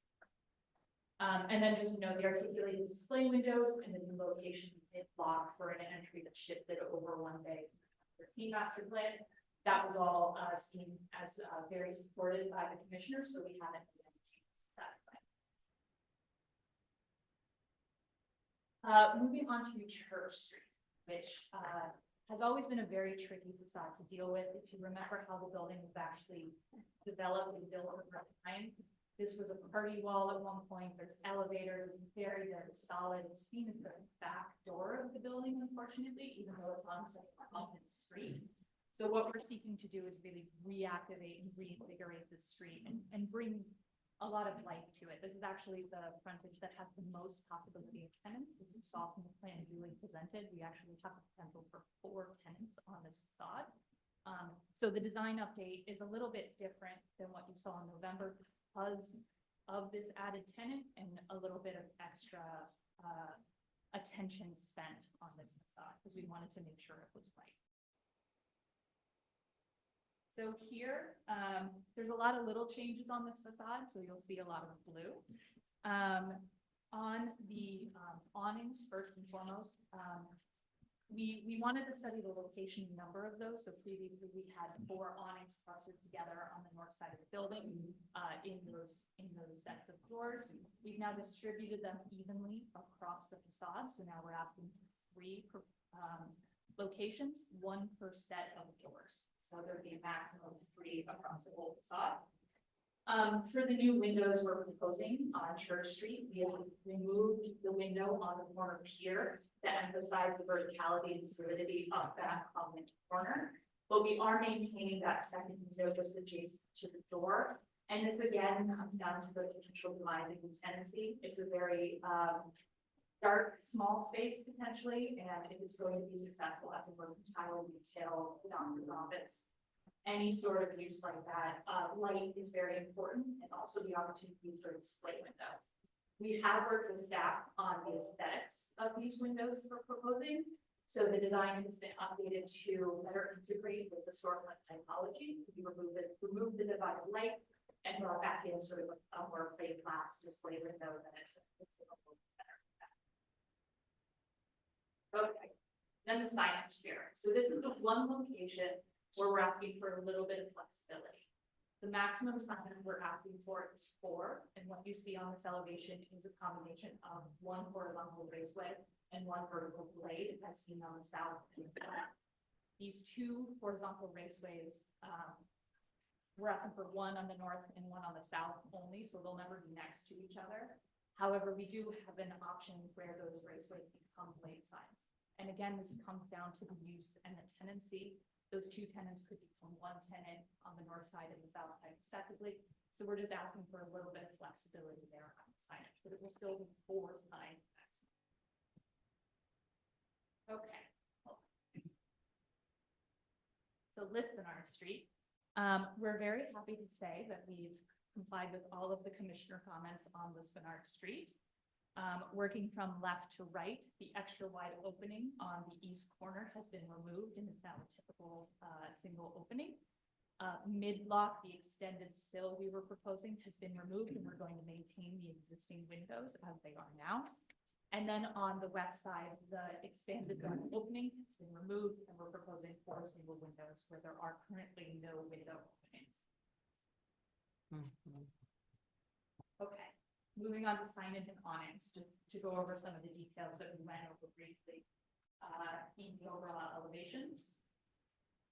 So previously, as I mentioned, in November, we came with this kit of parts, and we were looking for maximum flexibility, not knowing what the lighting would be, not knowing what the tenancy would be, and we applied it in the sense of the groups for the applied signage. Vertical blades, or it could be raceways paired with a smaller round retail sign. What we are proposing now is fixed signage aside from those 2 locations on Church Street. So what you saw in the elevations is what we're asking for. We've maintained the vertical blade sign as presented in November, and then the raceway sign, we removed that smaller round blade sign and reduced the scale from 18-inch letters to 15-inch letters just to bring that scale a little bit. Okay. So this is just an overall comparison of elevations from November of the combination that we were asking for before. In the appendix, we do have the alternative elevations that show all raceway, all blade signs. It was a little bit complicated, so we were asked to simplify that. So what we've done is what you saw in the elevations. This is what we're asking for aside, again, those two little church. So we've reduced the possible horizontal raceway signs from 7 down to 3. Those are the only 3 locations we're asking for. And the vertical blade signs, we've actually increased it by 1, and that's again just due to the tenancy. We added a tenant, we had to add a sign to accommodate that as well. So just to go back to Church Street, this to show what the alternative is, if we don't have the 2 raceway signs that we're asking for, it would be 2 vertical blade signs as seen here. And again, you can see in plan that there's an option for tenants. So we wanted to have a little bit of flexibility there, but it's still 4 maximum signs across the entire facade. And we also completed viewshed studies of Church Street. It is a fairly wide street, and you can see it from far away, which is why the variety of signs is important for us. And then just summarizing the change to the building identity signage. Here we were asked to lower it from 11 feet down, so we've lowered it down to 10 feet. Then, as you can see in the plan, we've pushed it back to the center of the niche. And that is what that difference looks like in the rendering. Okay. Now moving on to the building. So previously in November, we presented a pavilion where we took inspiration from the crown of the building and wanted to bring that faceting and sort of texture and detail down to the street. This was questioned by the commission is kind of being a little bit disconnected because it's so high in the air. And can we look to inspiration on the ground level of the building instead? Simplify the addition so it didn't stand out and be as loud and feel more of the building while still being a contemporary expression of architecture. So we went back to the building. And we've always been inspired by the brick and the tectonic shifts you see in the brick, both expressed in the verticality of the piers, but also in how it's stepped in detail. It adds a lot of depth and shadow to it. One of my favorite things about this building is how, depending on the light, it completely changes color, aesthetics. It has a life of its own, so that play on shadow is important to us. Excuse me. And then we were also challenged to look back to the building entry, which is a very light filigree application of bronze metalwork. And if you look at how it connects to the brick, there is an alignment and a rhythm that's created and sort of a stepping down of detail that we wanted to take inspiration from. So we wanted to balance the tectonic shifts of the brick with this like filigree and manifest it in the new updated building design. So what we're coming back with is a simplified, like overall the volume is relatively the same, that kind of pier that chamfers to meet the building so that you can maintain the expression of brick and make it feel like it's not original. We don't want it to feel original. We've streamlined the fascia and glass, removed that faceted triangulated glass and fascia, and now have more of a flat, streamlined, lighter expression. Those details have been simplified, and we've streamlined the base, removed the planching of the crowd, and actually recessed it back so that it recedes a little bit. We want to emphasize the verticality and the lightness of this while still feeling robust, so because it is against a very large, massive building. So it was about that balance, that depth. The finish of the pavilion is proposed to be a painted aluminum finish that matches the tone of the existing building entry. Do a sample, sort of our basis of design if you want to see it. And we chose painted metal aluminum because of durability concerns. It's about 17, 18 feet up, so maintenance will be very difficult to keep that shine and that patina that we want. And actually the existing metal grill, not the new doors that's just been revealed, if you haven't walked by it, it's beautiful. That's actually a painted finish. So we look to maintain the same high quality, low, durable, shock applied finish here so that it connects back. And then the base, we're actually proposing to be a gray granite. And this was a deliberate choice because we wanted it to be of the building still and not be a new material. So we identified stone. However, we wanted it to recede a little bit. So we chose a gray that was more fully aligned with the sidewalk so that it felt a little bit lighter and not so heavy and grounded. Here we have some just illustrations of some further detail showing how we envision this pavilion come together. The sense of depth and verticality is key here, and it's such an integral part of the base building. We wanted to express it here on the pavilion design as well. The fascia projects out 6 inches from the storefront and is stepped to reflect the stepping you see for detail work throughout the building. And as mentioned, the addition of the engraved lines within the fascia are meant to sort of look back towards the building entry, produce that level of detail and shadow, and play on verticality rhythm that you see expressed throughout. And vertical mullions are emphasized with the addition of a mullion cap that extends over the melt sill. Again, really just trying to emphasize that verticality overall. And as I mentioned, that stone base is recessed back 3 inches so that it appears a little lighter and appears floating. And again, adds a sense of depth. So here's just a comparison a little bit further back. So you can see the pavilion in context of the new building entry. So we wanted to draw a connection, but not overwhelm the facade, and overall have a very light expression, weight and presence against this massive amount of brick. So and emphasize that transparency and that verticality. Okay, we're coming to the end, so we'll summarize now with some renderings.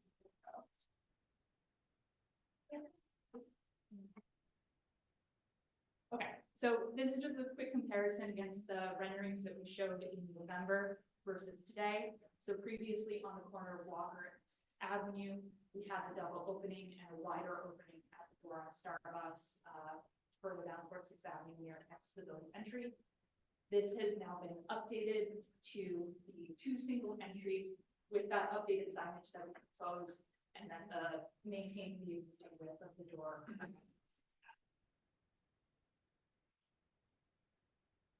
Moving to Church Street, previously we were proposing a series of windows to add light and air to this space. We have since updated the proposal, as you saw, to remove that window on the corner, but maintain those 2 windows in the new updated design typology that better fits with the storefront throughout the building.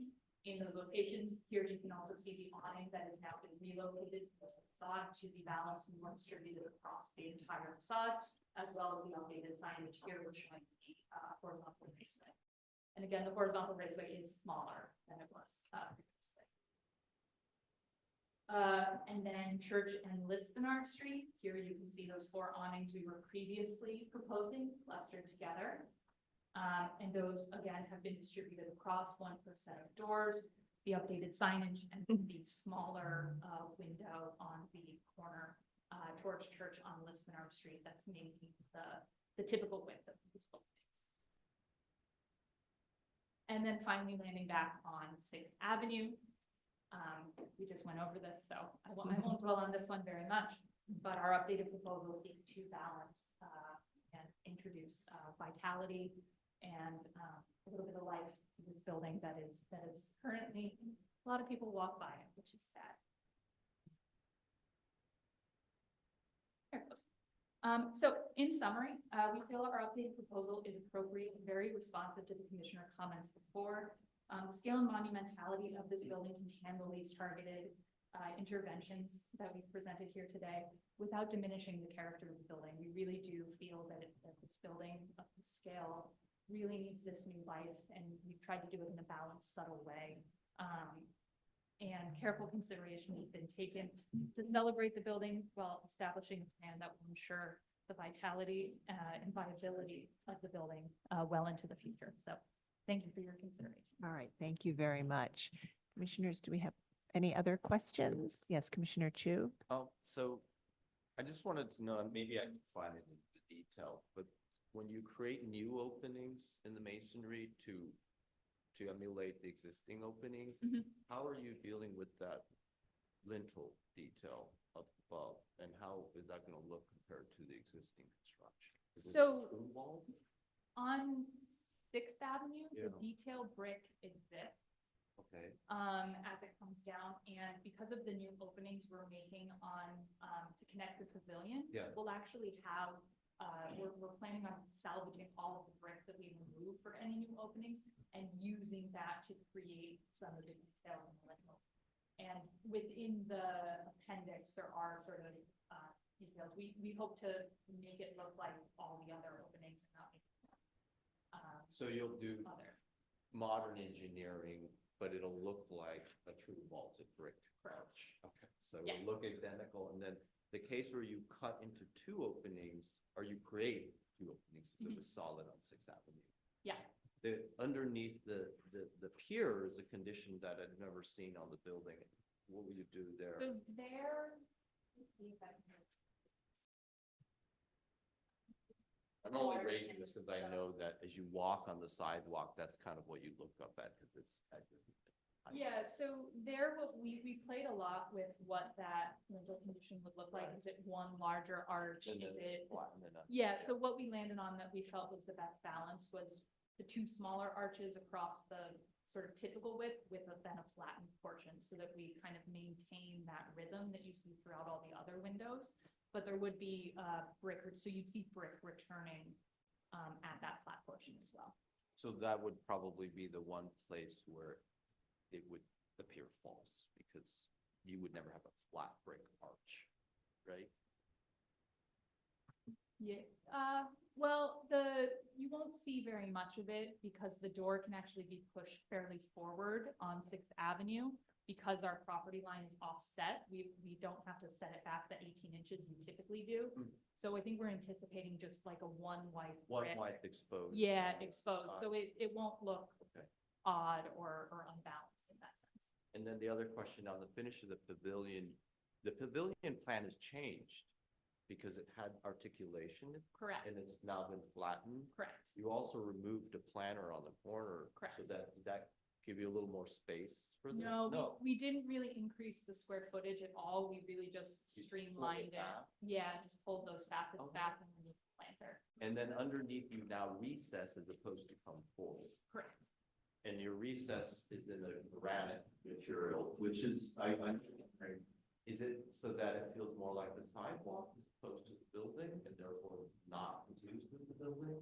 A little bit. Okay. Yeah, it's about the balance of that. We wanted a durable material because it is New York Right. City and are notorious for being collection zones. So we wanted it to recede. Again, we wanted the pavilion to feel very light, harkening back. And so when we tested it out using the pink granite or alternative materials or pushing it forward, it started to feel really heavy as we tried, which is why we seeded it and wanted it to kind of just hide in the shadows. Last question, sorry. The fascia of that has been, it's lost its articulation and plan, but it does retain a vertical,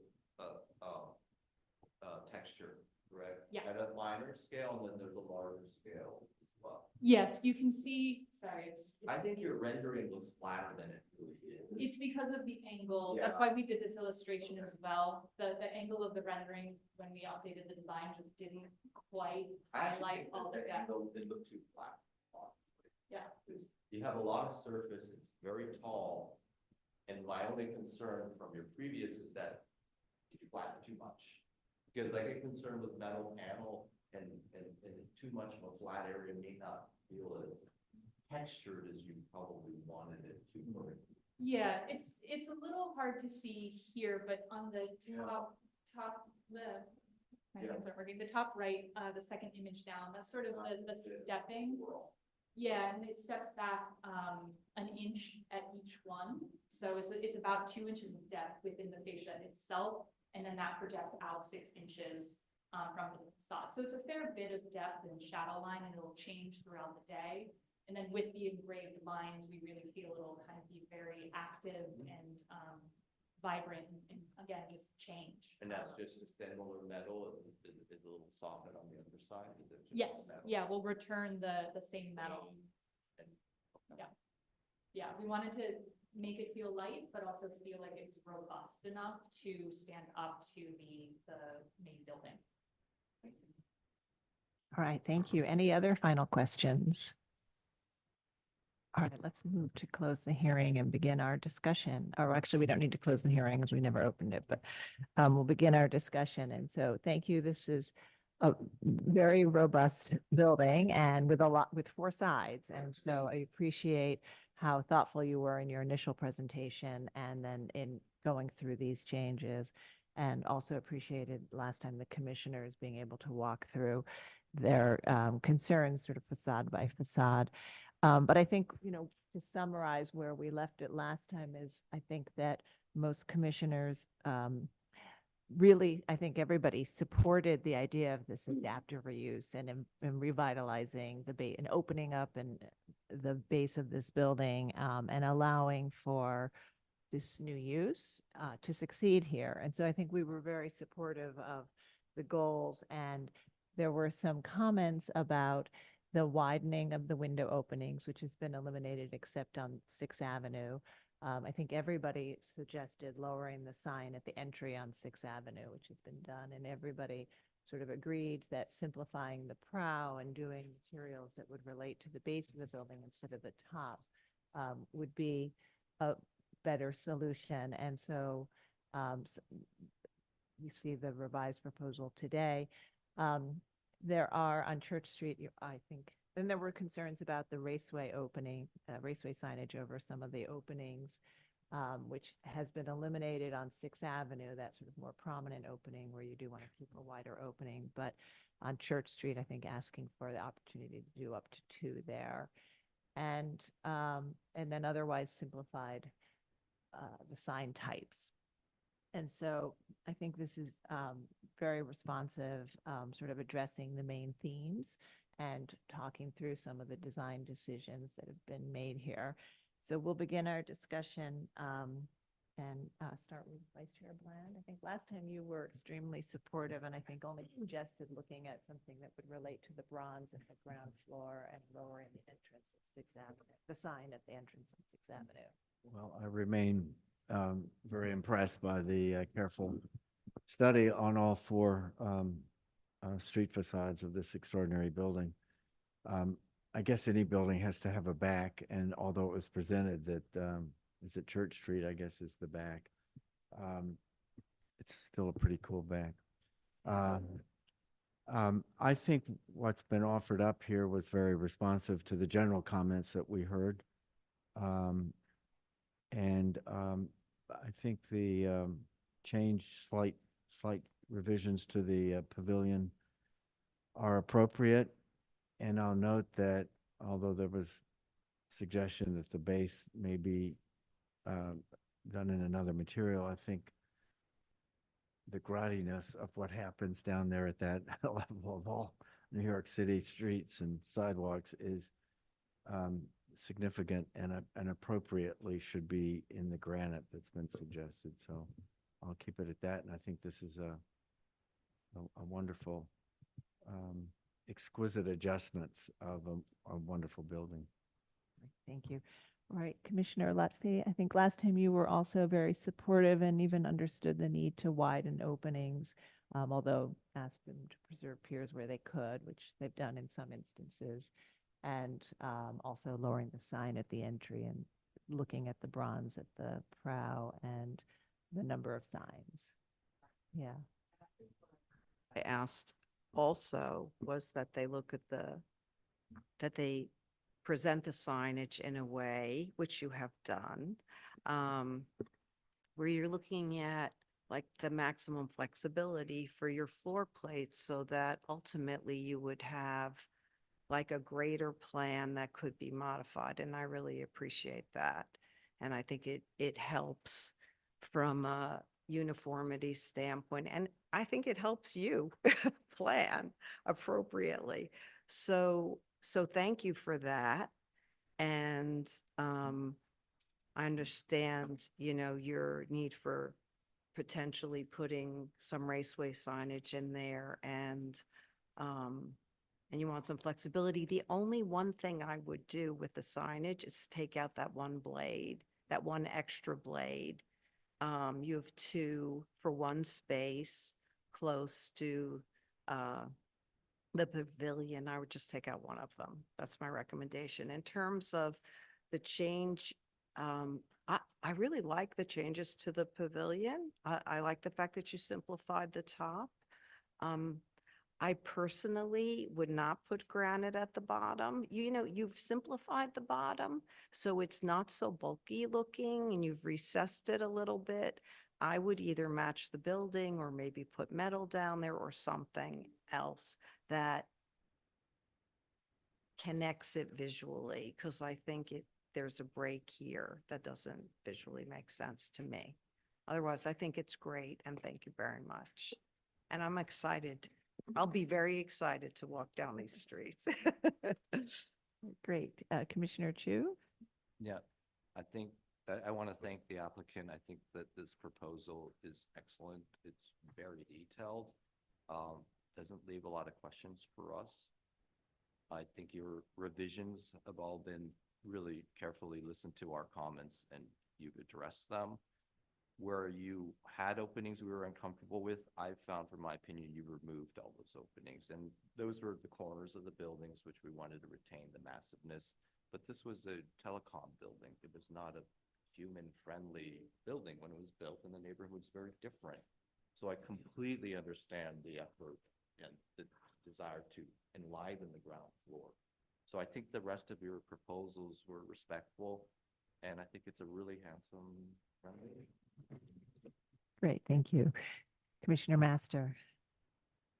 Yeah, I have to say the applicant did an incredibly thorough job in responding to our comments.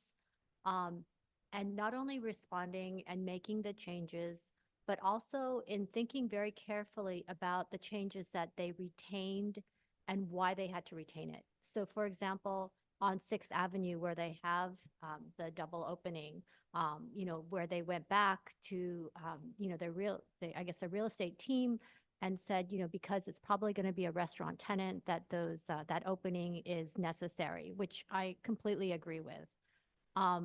I think that the improvements to the pavilion are wonderful and very responsive to our comments. And initially, I had thought that the base perhaps should have been a different material. But when, when you said that because of maybe water issues and other more practical New York City issues, that the granite base makes more sense, to me, that seems like it's justified, the granite base rather than some different type of material. So I can find this appropriate. Okay, Commissioner Jefferson? Yes, I thought the signage is the proportion of the signage is really well thought through. The whole thing is well thought through. The proportions are just perfect.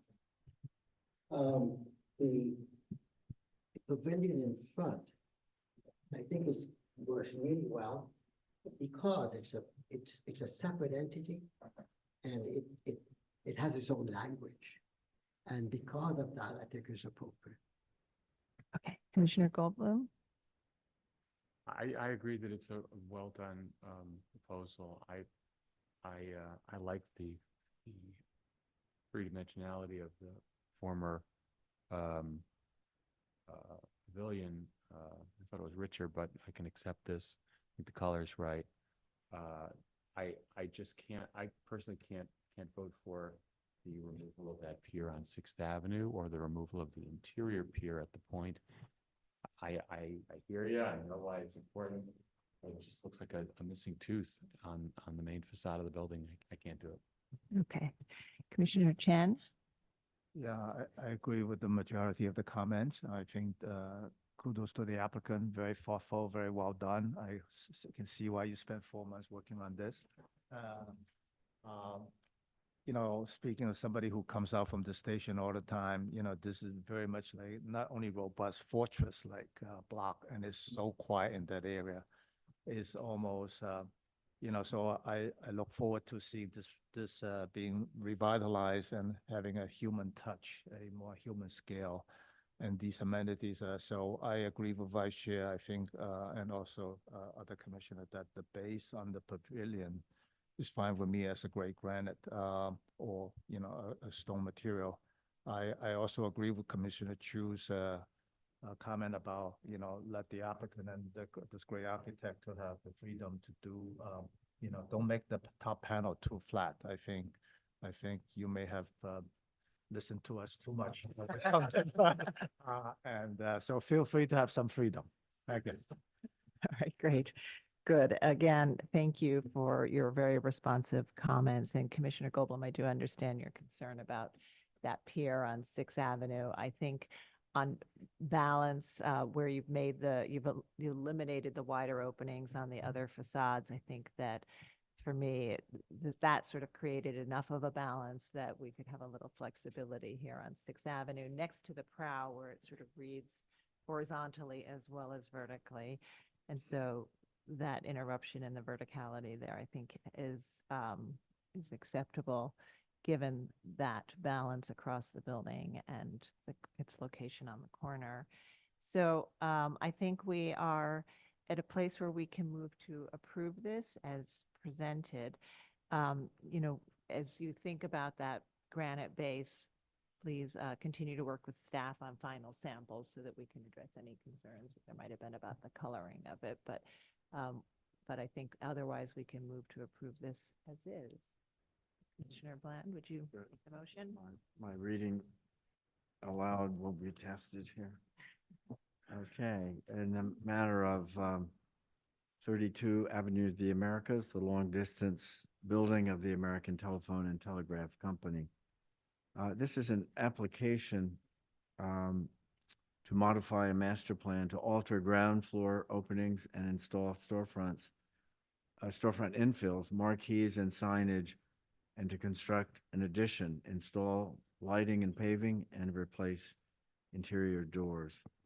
I recommend approval, noting that the revisions and expansions to the master plan will support a cohesive treatment throughout the exterior building base and at the interior commercial entrances, as well as the expansion of the adaptive reuse of the ground floor for commercial use. That the addition's placement, form, limited size, and predominance of glazing will help the addition to harmonize with the building's unique footprint and support the primacy of the historic form and solidity of the masonry building. That the material finish, subtle detailing, and the metalwork at the addition will relate well to the design and materials and finish palette of the building's base. That the proposed and enlarged masonry openings between the masonry piers will harmonize with the verticality of the facade and only eliminate a small amount of the patterned brickwork. That the proposed punched opening at a pier will be small in size and at a facade with some variation in the pattern of existing openings, and will not be in a corner pier, and therefore will not detract from the overall sense of uniformity and solidity at the building space. That the placement and size of the proposed projecting bays will help them to relate well to the rhythm and adjoining historic monumental angular piers without detracting from their prominence. That the proposed storefront infills deviations from the current master plan will be minor adjustments corresponding to the placement and sizes of the openings. That the proposed signs will be well scaled to their locations and compatible with the building in terms of materials, finishes, and limited illumination. That the raceway signage of the primary 6th Avenue entrance will be set in the minimum height necessary as required clearances and safety, and only obstruct views of a small portion of the bottom of the ornamental frame metalwork and monumental window.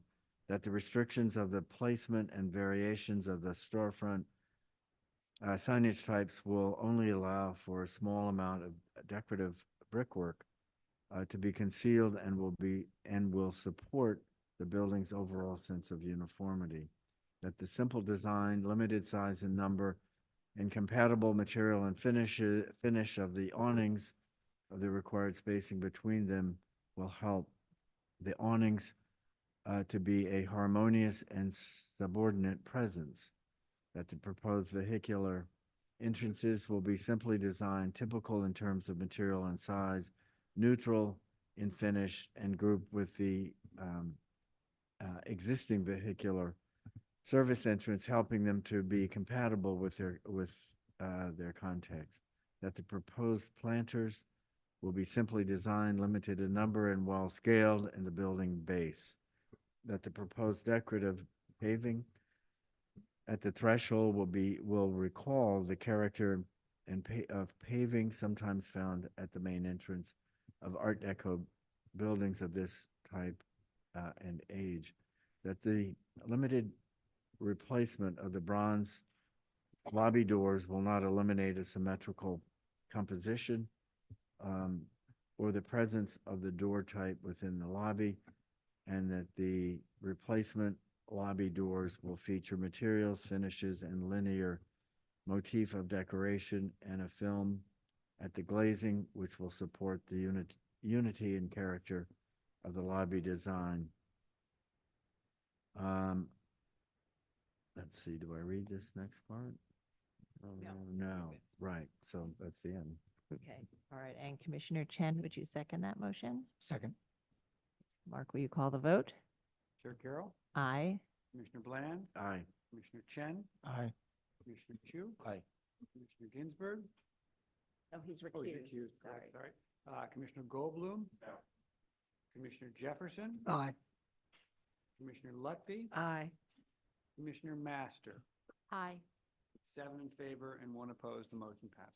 All right, that's approved. Thank you. Thank you. Good luck. Yes, thank you. We'll move to the next item. The next item is public meeting item number 2, LPC 24-05496. This is an application for a certificate of appropriateness in the Borough of Manhattan, Block 589, Lot 40, 307 to 309 6th Avenue in the Greenwich Village Historic District Extension 2. This is a commercial and residential building built circa 1832 and altered in 1948, and a stripped neo-Tudor style commercial building built circa 1828 and altered in 1926 and 1963. The application is to demolish the buildings and construct a new building. This was last presented at the public hearing of January 23rd, 2024, and no action was taken at that time. The applicants will present revisions to the proposal after we open the proceedings. Let's do that. Commissioner Ginsburg, would you make a motion to open the proceedings? So moved. Thank you. Commissioner Lutfi, would you second that motion? Second. All in favor, say aye. Aye. Any opposed? Okay, the hearing is, the proceedings are open. Please go ahead. Thank you, and good morning, Commissioners. Cass Stackelberg of Higgins, Grace Barth and Partners. Just this, and I'm joined by my colleague Jonathan Taylor and the project architect Ralph Kowalczyk, who's going to be here to answer any questions. I'm going to take you through the design revisions, and Ralph and I are happy to answer any questions.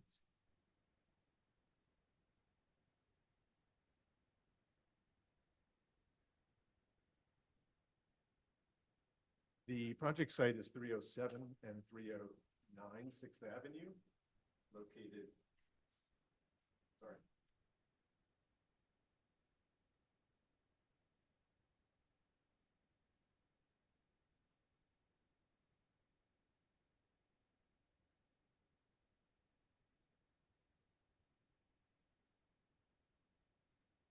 There's been a delay on this.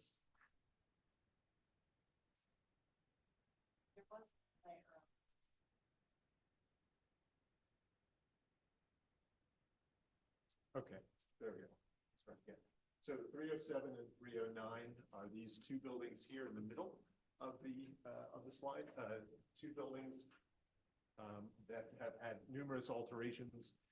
The proposal is to demolish the two buildings and construct an as-of-right residential building 6 stories with a 7th floor setback as of right, with 16 residential units as part of the development. The site plan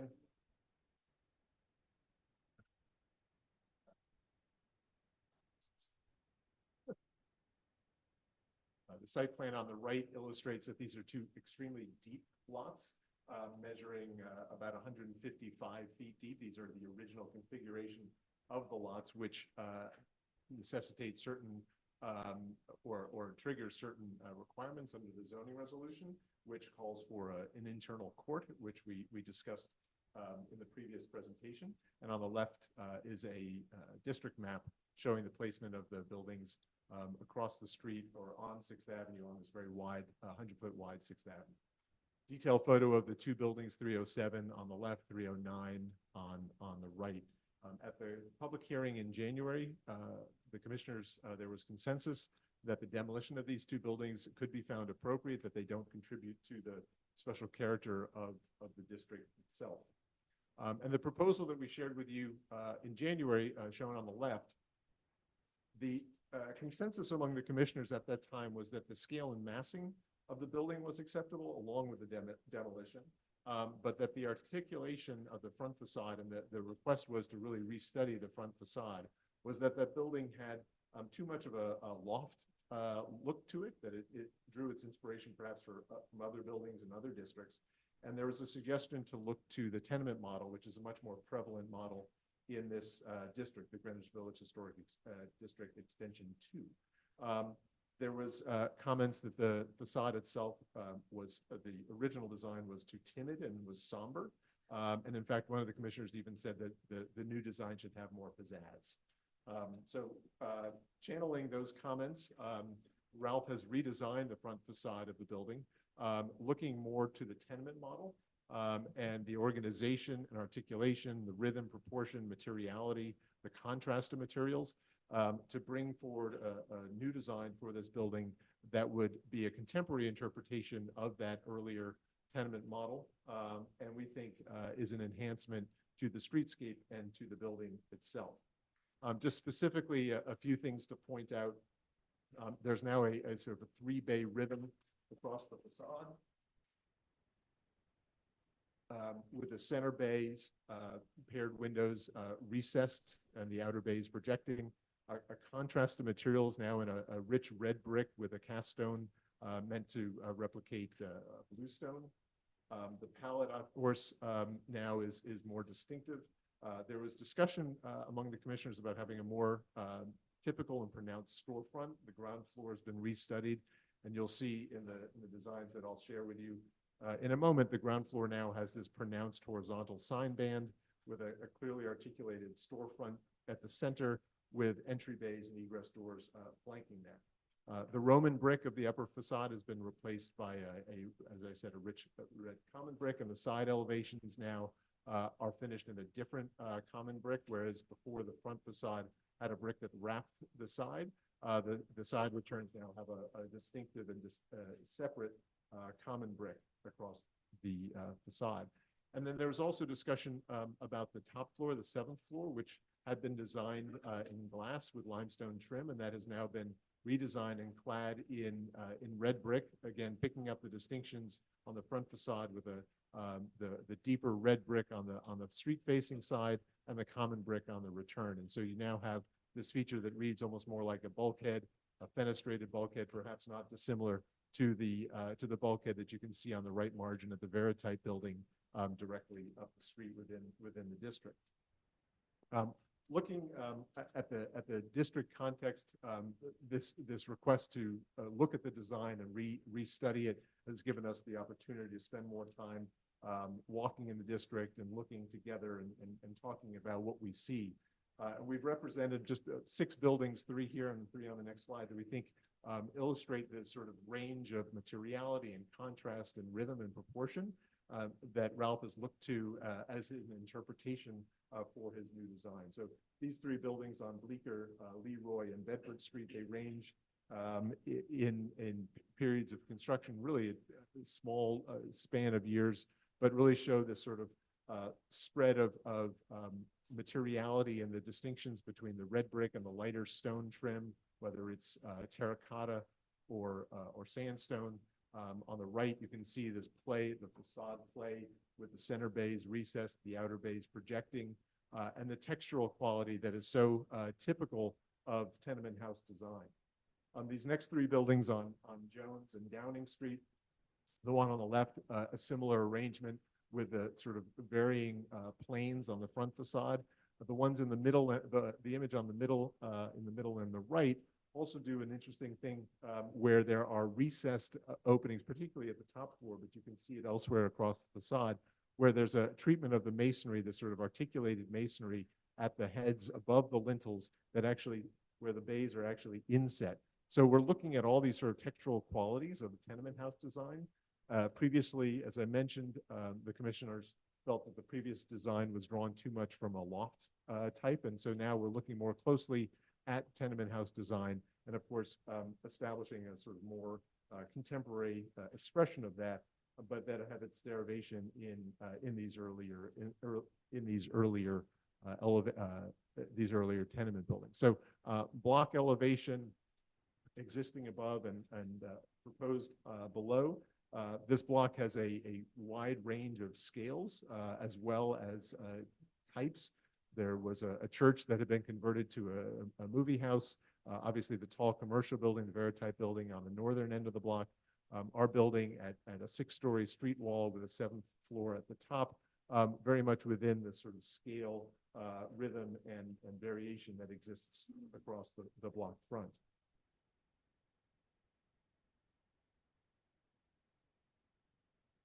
The previous proposal shown here in this rendered elevation, as I said, the front facade was to be finished in a Roman brick, sort of a light buff Roman brick and trimmed in limestone. And then the rear was to be finished in a light stucco. And as I said, there were comments about the articulation of the front facade, but also about the materiality, that there wasn't enough contrast in the materiality between the facade, the sort of plane of the facade, and the trim materials. And so the design proposal here, I'll focus first on the materiality, uses a rich, deep red brick across the front facade, black metal cornice and metal storefront infill, and then on the back a similar light stucco finish on the rear facade and within the courtyard. Obviously, the organization of the facade is now much different. There's this arrangement, this rhythm of 3 bays, paired openings on the 2 outer bays and at the center bay, some motion and movement and some visual interest in the variation of the window openings, and a clear distinction of the base of the building as this storefront zone with the building entry, the midsection of the building, and then the top of the building with this defined cornice, and then the 7th floor set back with a projecting bay at the center. And you can see from the earlier photos of the buildings in the district that there's a much more of a relationship between this design and the tenement house design that one sees throughout the district. The side elevation of the previous proposal, again, the face brick wrapped the corner and across the side elevation, and there were some specific comments about a desire to see a differentiation in the masonry. So there's the red brick on the front facade and a more common brick now across the side elevations that return. It's difficult to see, but right along this edge, the front facade masonry does return back, as is typical for buildings of the district, the tenement buildings of this district, where the face brick and the trim return back about 2 feet, and then a common brick side elevation, which is expressed here on this elevation. Similarly, on the south elevation, where there's this open court that you saw before, we've changed the brick there, same treatment, where the side elevation now is finished in this common brick. Similarly, the 7th floor is finished in that same common brick, so there's a distinction, and it really reads from the street more like a bulkhead, as one might see elsewhere in the district. Across the ground floor of the building, as we said, the base of the building has been differentiated from the upper floors. There was a request from a number of you to restudy the base of the building and develop it a bit further. There's now this clear differentiation between the base and the upper floors with this pronounced storefront cornice. There's signage that will be incorporated in by the incoming tenant. On the far left, on the south side, there's an egress door and then a store entry door. Then the store windows, which are divided with a transom and mullions, consistent with what is seen elsewhere in the district in historic storefronts. And then the northern side on the right is the building entry. There'll be a small lobby, and there's a differentiation of color just to set that off, to make that a bit more pronounced. And then this simple screen, metal screen to the right or to the north of the door, which will allow a little bit of privacy for the lobby, but also allow daylight to come into that interior space. Looking at the detailing on the upper floors, this is sort of a typical detail of the upper floor. There's an interesting play of the face brick and then the cast stone returns, looking at some of the articulation and textures that one sees in the tenement house design. This is meant as a modern interpretation of that to provide a little bit more visual interest of projecting sills, recessed lintels, not dissimilar from what we saw in a few of the earlier slides.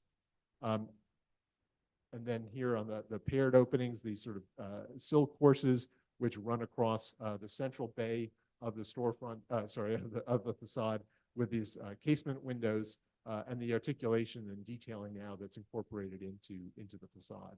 And then looking up at the top of the building, again, the windows below, this taller, projecting, more substantial cornice, and then the setback 7th floor above with similar detailing, but a more sort of simple detail and simple design than the floors below. Some renderings, these are views looking across 7th Avenue at the building. Again, you see the contrast of materiality, which is something I think was really a benefit to bring to this facade. The texture, rhythm, and proportion now feel sort of more in keeping with the other 6-story buildings in the district.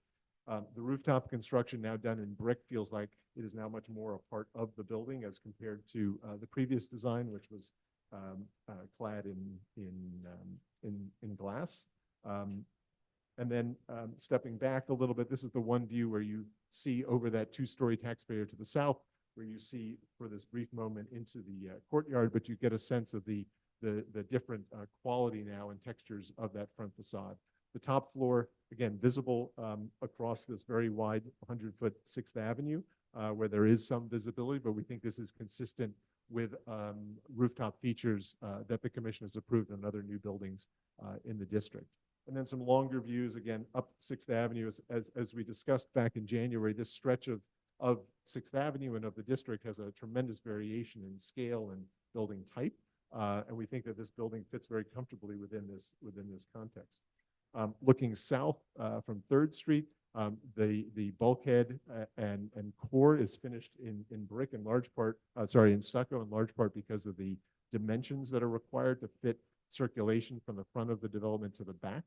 So that is finished in a dark stucco, and we think sort of blends with the overall context of the streetscape view south from further up 6th Avenue from closer to 4th Street, and then a frontal view from directly across 6th Avenue where you can really see the storefront, the glazing of that element, the distinctions across the base of the building with the sort of primary larger piers on the outer bays, smaller piers dividing the interior spaces of the storefront between the commercial area and the residential zone. We also thought it might be useful just to look at some of the other recent commission approvals within the Greenwich Village District. The project site at 307, 309 is actually the first new building that would be proposed in that district. So we've looked at the sort of broader Greenwich Village District, but this is a collection of 4 buildings approved over the last maybe 15 years. This one up on Hudson Street from 2018, just looking at the range of materials and facade articulations, but also the way rooftop features have been proposed and approved. All these buildings have visible features on the roofs. The findings note the sort of simple design of those features, but also that the visibility of them are typical of sort of the appurtenances that one sees in other buildings throughout the district. This building approved in 2017 on Jane Street, a sort of a prominent solid expression on Jane Street at 5 stories, and then this visible setbacks directly above. On 8th Street, more recent from 2019, similar 6-story expression. This is similar in concept to the design on Sixth Avenue with a sort of articulated brick facade with a one-story addition up on the roof. And then directly to the north, 1 block north of the project site on Sixth Avenue, this is obviously an earlier approval, but again, the setback brick-clad one-story addition on top of the base building, perhaps similar but not quite in the same scale, but similar in treatment to what we're proposing 1 block to the south. And then just finally, on this last slide, again, looking at the two buildings, the two designs compared to one another, I think you can see sort of from the ground up the work that's been done here. First, in terms of the storefront detailing, it has much more of a contextual feel to it with this prominent sign band and cornice, the division of spaces by metal piers, major piers on the outer bay, and then the smaller, narrower piers dividing the store entry and the commercial entry. You can see the distinctions in materiality on the upper floors, the more textural quality, the punched openings of this facade as opposed to what you interpreted as a sort of a loft feel to the building on the left. There was a discussion among the commissioners that this new design shouldn't duplicate the tenement house design, but it should be a reference to it. It should be an interpretation of it, but ultimately be an enhancement to the district. And there was also sort of a suggestion or maybe a request that this new building feels sort of comfortable in the historic district. And after now spending quite a bit of time walking the district and working with Ralph and studying this design and working on this design, I think we all feel quite good that this building now feels very much of the district. And we hope that you'll find that these improvements and changes can be found appropriate. All right, thank you very much. Do we have questions? Yes, Commissioner Ginsburg. There are no plans, but can you explain in more detail why you needed the stucco finish around the stair and elevator to get enough space? I'm going to invite Ralph to respond. We have plans in at the back end of this. So maybe I'll go up to sort of a typical upper floor plan. Ralph, do you want to just address that? And just please state your name Good before you afternoon, speak. this is Ralph Walter. Yeah, yes, we're limited on this site because it's an R7A with certain lot coverage. And being on the building composition with 2 zoning lots, we had to create that space in between the 2 buildings, two sides of the buildings. And we'll be limited by the width of the egress stairs and the corridor we had to maintain. And this just worked its way into the exterior windows and the outside walls that had to limit in size. It's the brick, we have to provide additional 7-8 inches or build up in case it was a stucco, we can do it ourselves. 2 inches. Thank you. Okay. Just because this is, it's this dimension, so there's a corridor and a stair, and that's sort of, that's what limits that width. Right, the rest is a courtyard. So you can only have that core right there. And just in the view, there was an overhang on the bulkhead. Does that cover the corridor? It's just there's a medium size of corridor that we have to provide. And so that's why you have we have this dimension. the overhang. Okay.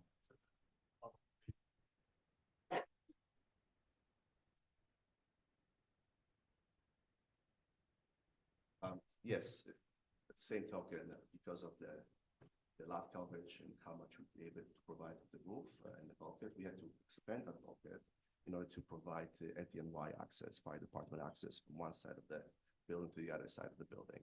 So being that we couldn't go at roof level, we had to provide access to the bulkhead, to the roof of the bulkhead. So that 6-foot pathway is shaded here in gray. And so one has to go from this roof across the bulkhead roof down here. So that overhang represents sort of this much of this. Got it. For that 6-foot clearance. Otherwise, the pathway would be 4 feet. So it's not for provide weather protection.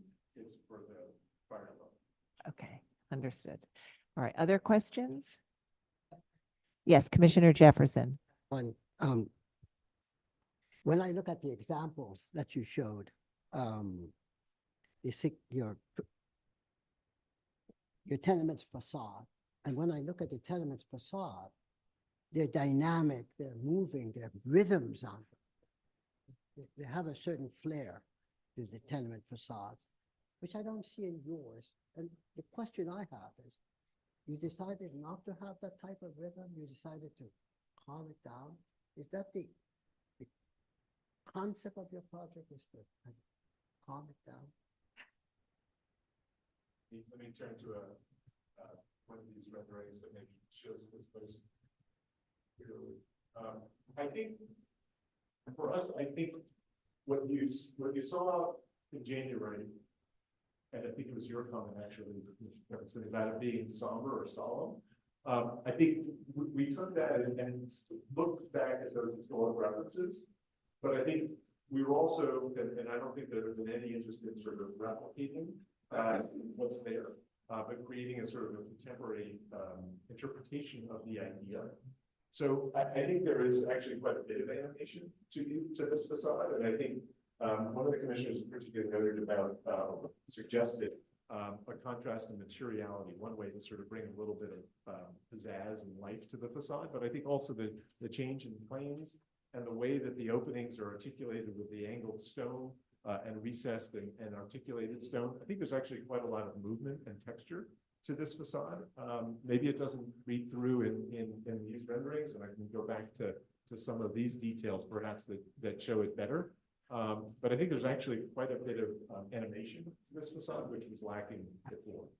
But it's also a contemporary version. We're not looking to replicate a 1900 tenant. Okay. Other questions? Okay. All right. I think we may be ready for our discussion. Thank you very much. And thank you for going back and looking at this. Last time we looked at this, I think everybody agreed that the demolition of the existing two buildings was appropriate. And there was also a general comfort with the height and massing and the idea of the courtyard in the middle. And so people were comfortable with that. Some did suggest some changes at the 7th floor, which included either setting back the projecting bay, lowering the projecting bay, or doing the 7th floor in brick.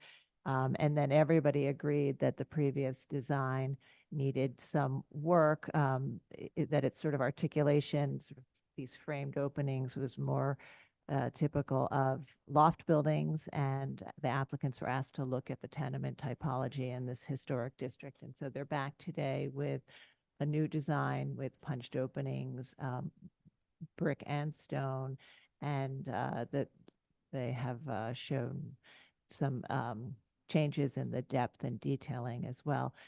We also had comments about the ground floor and differentiating the storefront from the residential opening, which they've revised their proposal to do as well. So we'll have our discussion. Commissioner Ginsburg, I think last time you were comfortable, you actually suggested the 7th floor be in brick and that the storefront and residential entry be distinguished. So in general, I think this is an improvement. The one comment I'd have, in the two ways I could see playing it, which may be somewhat contradictory to, is I think having the 7th floor be a different material, like making it feel more bulkheady, would be good. Or if you look on page 28 of your presentation, at least wrapping the side with some sort of band to separate that bulkhead from the below would be good. That would be my one comment, and I think that could be worked out with staff. Okay, thank you. Commissioner Chen, I think you weren't here last time. Did you feel comfortable commenting on the revised design? Yeah, just a side observation. I noticed on the comment about the size of the pier as it hit the ground. I think that maybe we want to work with the staff on that level. So. Okay, the piers at the end of the storefronts? Okay. I think it's an improvement that the bulkhead, that the applicant changed it to a brick, the last comment. Okay, great. Vice Chair Bland? What did I say? Last time you thought, well, there was a whole presentation on the history of the street plan and the densification. I thought that the narrative was very interesting and supported this size of building. I think at the top, you thought they could reduce or set back the the projecting portion of the seventh floor. And the ground floor could be explored and that the facade needed to be restudied. Thank goodness for Sarah. Okay, that does sound like me. Well, I see some pizzazz creeping into the new design, which is a good thing. I also think the building feels very much more comfortable in its context. It just blends in, if you will, but I think still stands out enough to be recognized as a new building in this historic district. So I applaud the overall design and the concept of the design. I don't think it was I who suggested the tenement idea as a resource, but I think it's a good one, and I think it's working well here. As is typical with me, when I think a project is in good hands, I don't tend to want to pick it to death, and I won't here. But I do want to just speak briefly about visibility of rooftop things on the roof, let's say. I think it's very different when a new building is being designed as opposed to an existing building, first of all. The criteria when an existing building is being added onto, I think the criteria is a tougher one. When it's being designed all as an assemblage at one time, I think we can look at it differently.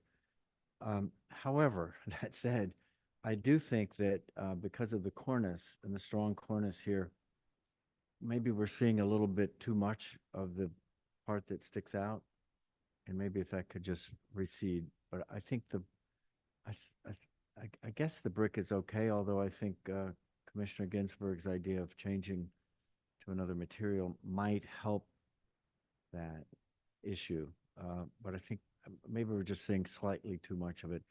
Again, I don't mind seeing something, I think, on the roofs of most buildings in New York City in a historic district or not.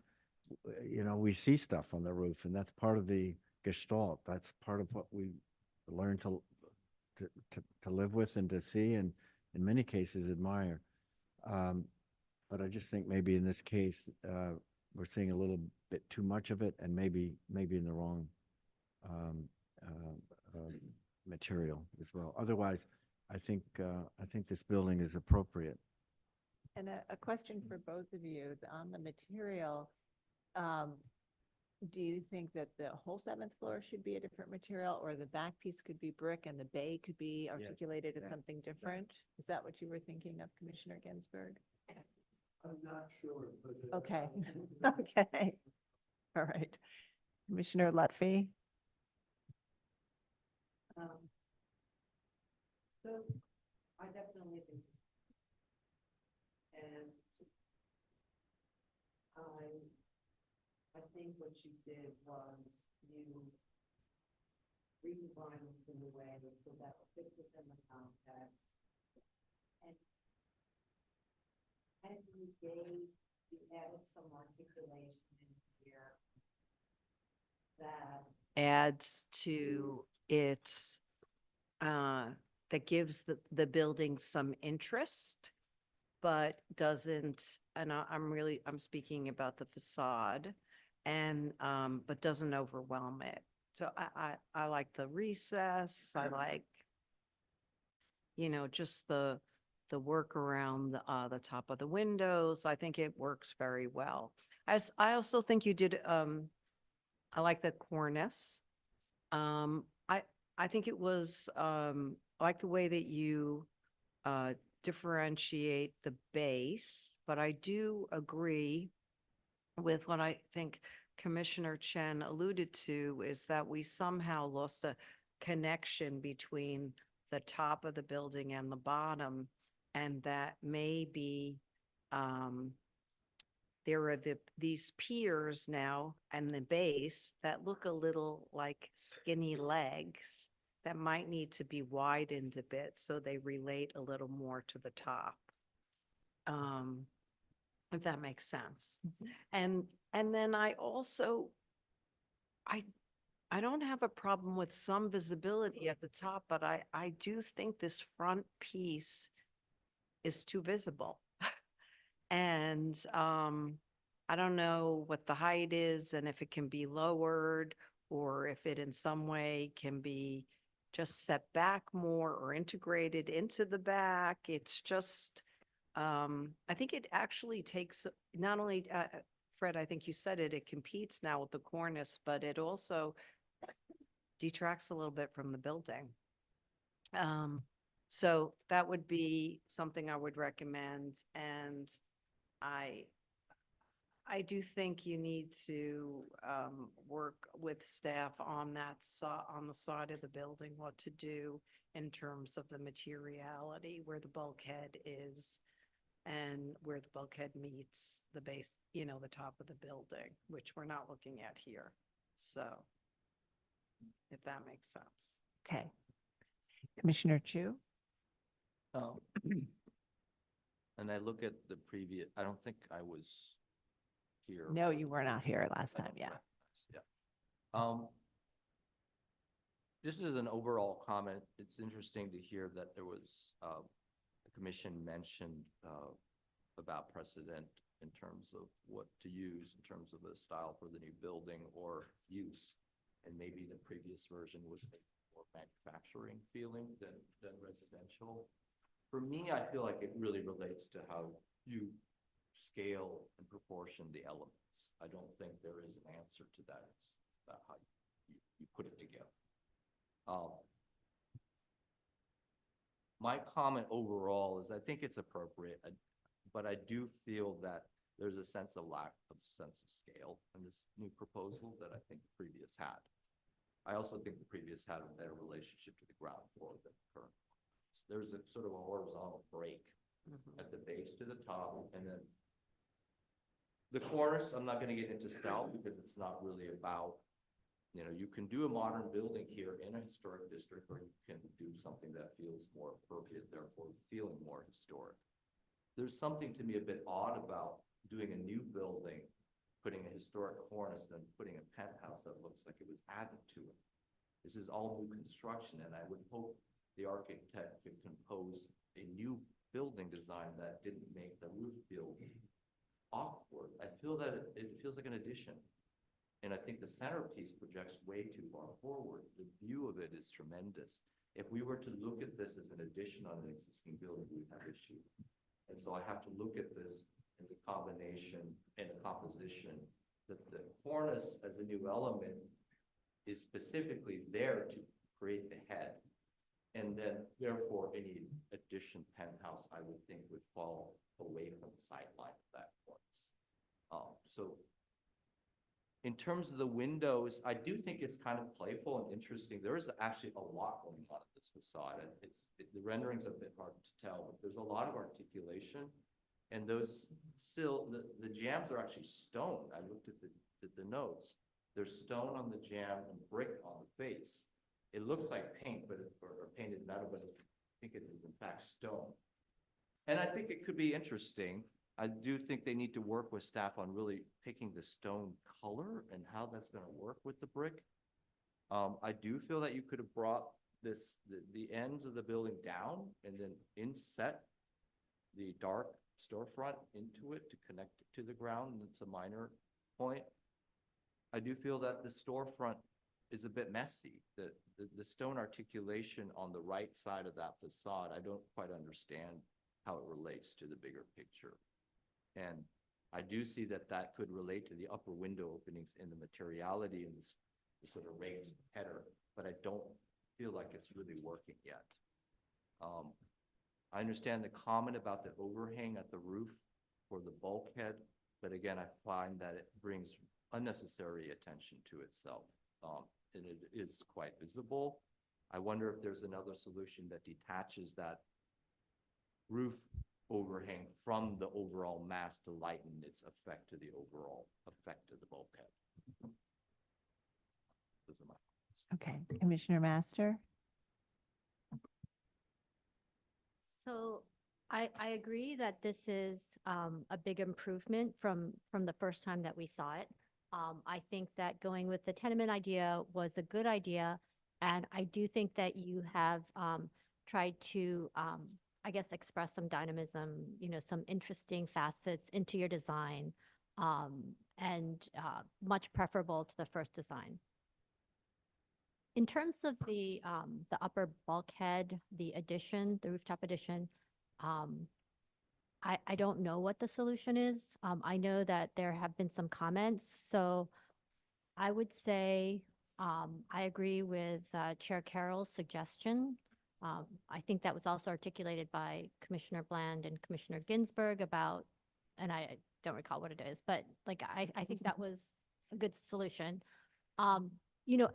And then in terms of the storefront, it's ironic that we had asked you to differentiate the storefront, the ground floor, from the rest of the building, but I feel like you did such a good job of it that we lost a little bit of the connection. And so I kind of feel bad, but I think we might have to reestablish a little bit. So I think maybe there were some suggestions about, maybe brick cladding of the pier on the end or something, and maybe work with staff to try and figure out, not a complete, but some type of a connection, I think, has to be made. But other than that, I think it's appropriate. Okay, thank you. Commissioner Jefferson? So when I evaluate these proposals, I look at these images and I analyze the images and I say the rhythm, the atmosphere they create. And then I look at the proposal. And if I see there's no relationship, I say, what's going on? Okay, so that's one part. The other part, I thought the elevation was really thoughtful, symmetrical, asymmetrical in details, and well worked out. But that dynamic, the proportions of what they showed here, the window sizes are not the same. They're larger. If it's a modern building, fine. But if they're showing this and saying this is what we're proposing, that's what I'm thinking. And I think the elevation is fine. I do think that the penthouse should not stick out that. It should accept. Okay. Commissioner Goldblum? Thank you. I generally agree with the sentiment of the table in terms of the penthouse, set it back and or change the material. In terms of the base, integrate a little bit better. I would suggest, pursuant to what Stephen had started to say, you carry the brick down. You can also carry the bluestone down.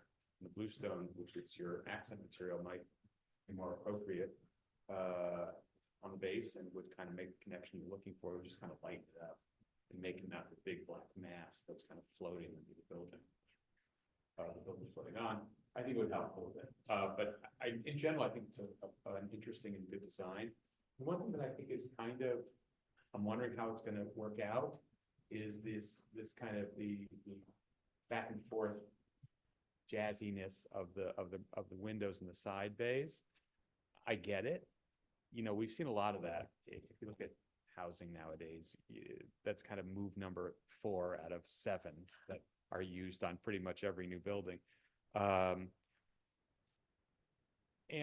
for this building, if you kind of squint at it at a distance from this angle, when I first looked at this, I thought it was maybe like one of those watercolorized renderings where things are kind of purposefully handmade, but it's not. It's quite crisp, and that variation, that wateriness in the windows, is a kind of a standout for me from what is basically a very symmetrical, very even, very regular facade that does effectively transpose the feel of the tenements that they cited in the detail. I kind of worry that it might look out of left field, but I think it's one of those things where we should let it go and see what happens. Not that we can take it back, but it's, chalk it up to lessons learned. But I think that the detailing is interesting. The use of the bluestone on the bevels and setting the windows in with the header detailing is interesting. I think that the proportions of the bluestone are a little bit heavy in the middle, but I think again that's you know, too deep into the weeds. I don't have a problem with the canopy over the bulkhead, the egress bulkhead at the roof. But I think you could address Stevens and others' concern by maybe making the expression of that overhang instead of part of the stucco to make it a part of the cornice or some other material that would kind of let it feel like it's a separate thing. It looks like you do kind of need it, although they could cut it back a little bit. You know, the fire diagram showed that the leading corner that you do see could be cut back a little bit. So they might look at that. Okay.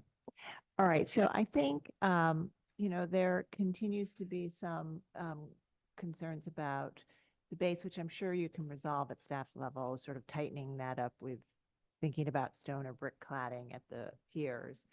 And with respect to the 7th floor, I think because you've come back with a design that is pretty literal with the historic buildings and has that unified cornice, the top is reading less like a sort of composed or integrated part of a new building and more like a rooftop addition. And so there is this instinct to see it recede and set it back. And so I think what we could do is we could either take an action today to have it set back, working with the staff.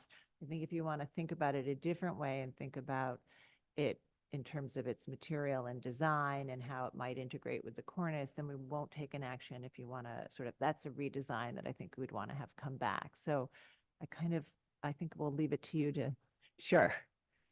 I mean, actually, I guess we have to open up the proceedings. All right, you can tell Corey. But Sarah, there was some commentary about the base too. Yeah. Yeah, the bringing down the piers, right, and connecting it to the upper floors. See that? I think it's okay. First.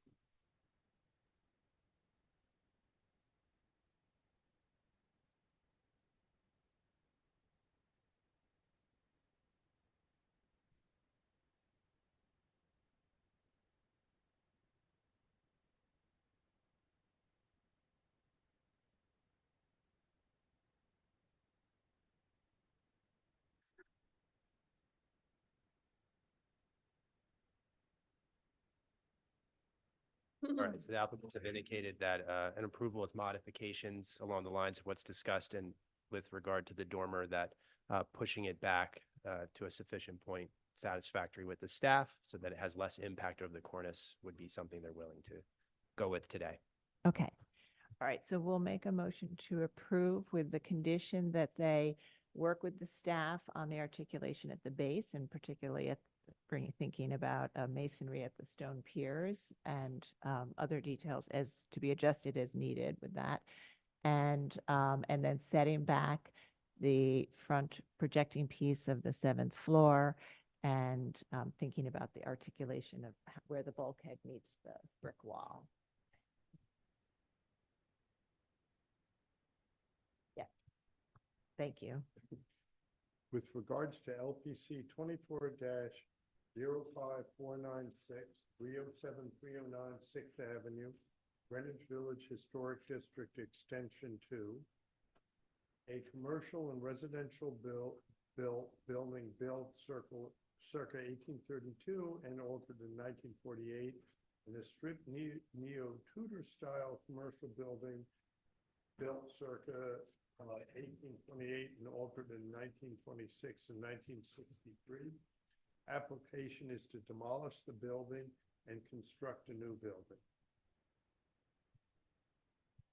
I note that the existing buildings at 307 and 309 6th Avenue were both originally 3.5-story dwellings that experienced severe alterations prior to designation, including the introduction of storefronts in the 1850s, the construction of rear extensions, the removal of upper floors, and extensive facade alterations. I further note that the Greenwich Village Historic District Extension, it is primarily characterized by residential row houses, tenement buildings built between the early to late 19th century, contrasted with large institutional, religious, and commercial buildings along the avenue and that a number of buildings were significantly altered in the early 20th century, and that the streetscape along Sixth Avenue was dominated by 4- and 5-story early 19th century altered residential buildings with commercial ground floor. Also includes a theater and a large 12-story apartment building at the north end of the block. I recommend approval with modifications, that the existing buildings have been highly altered over time and are not among those that are characteristic of the historic district. Therefore, the proposed demolition will not eliminate any significant architectural features. That the block and the historic district overall features buildings with variety of height and frontage. Therefore, the proposed 6-story street wall height and wider frontage from the combined lot will be in keeping with the varied scale of the historic district. That the plan and massing of the building resulting from the deep angled lot is evocative of the layout and development of tenement buildings with light ports commonly found in the historic district. That the presence of a visible penthouse with a centrally placed projecting dormer-like feature give a stepped prominence to the roof line, recalling some of the stepped cornices on certain buildings within the historic district. However, the projection is more than we find acceptable. That the primary facade is articulated in an arrangement of base, shaft, and capital, recalling the typical facade composition of tenement and apartment buildings within the historic district.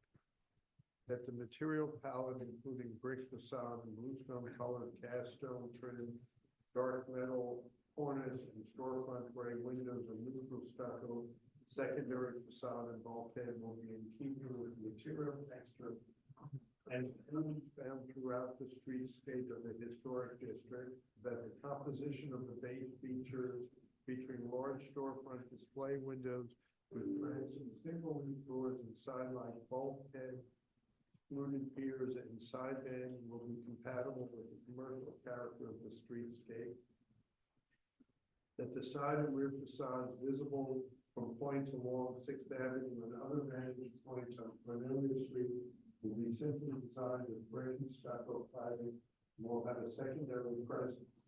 That the fenestration of the minimally visible side courtyard and rear facade will feature large window openings and balconies with glass railings, which are consistent with contemporary alterations in new buildings in the Greenwich Village Historic District.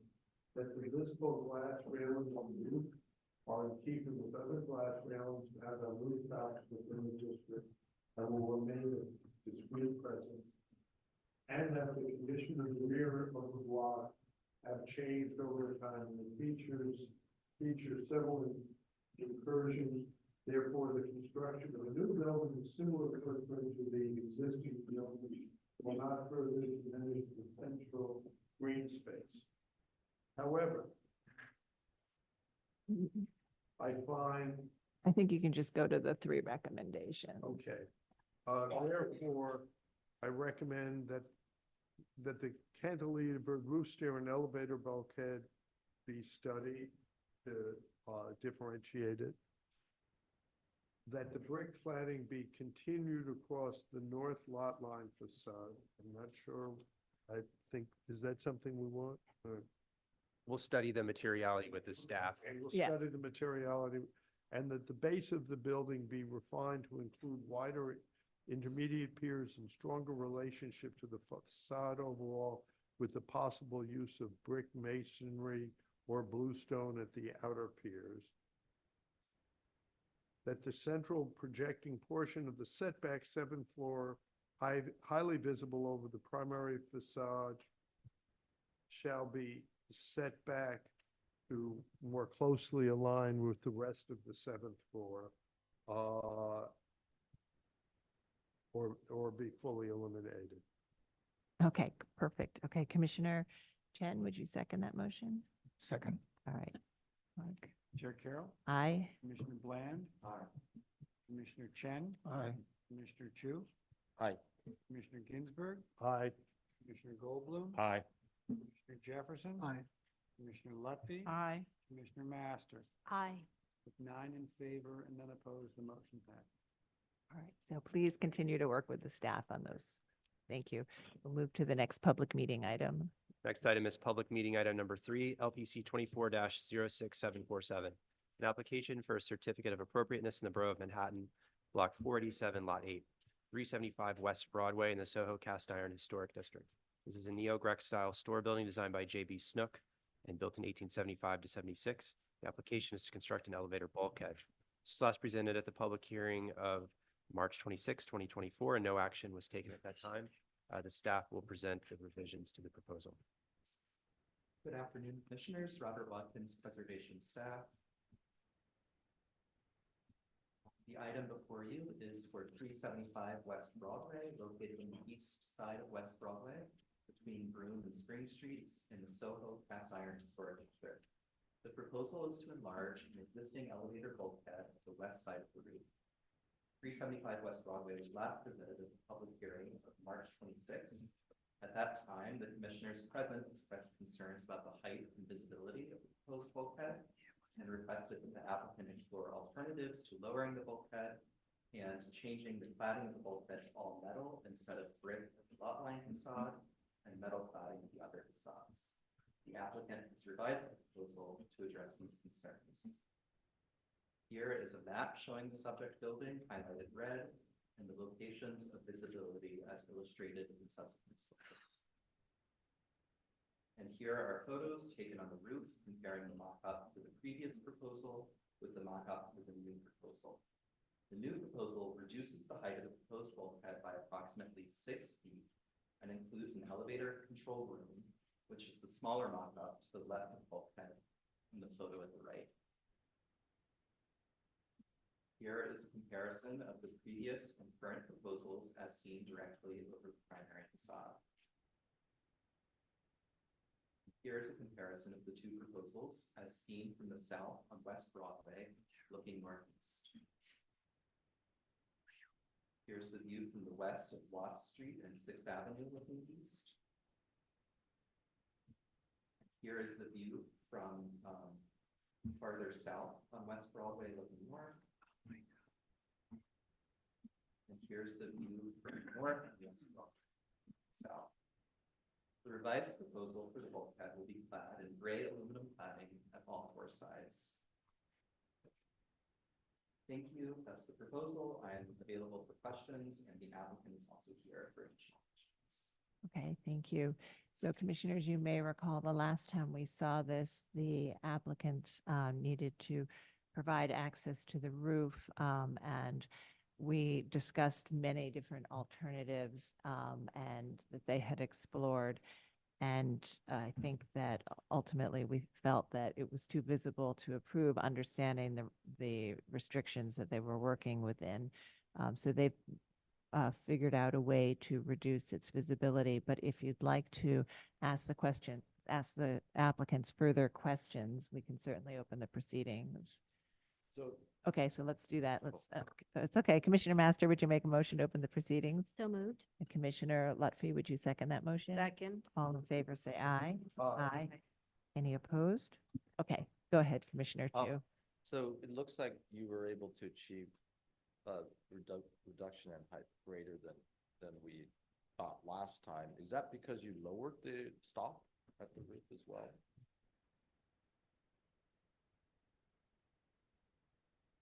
What we did, Joseph Cariello is my name. What we did was we changed the type of elevator with a smaller hoist machine.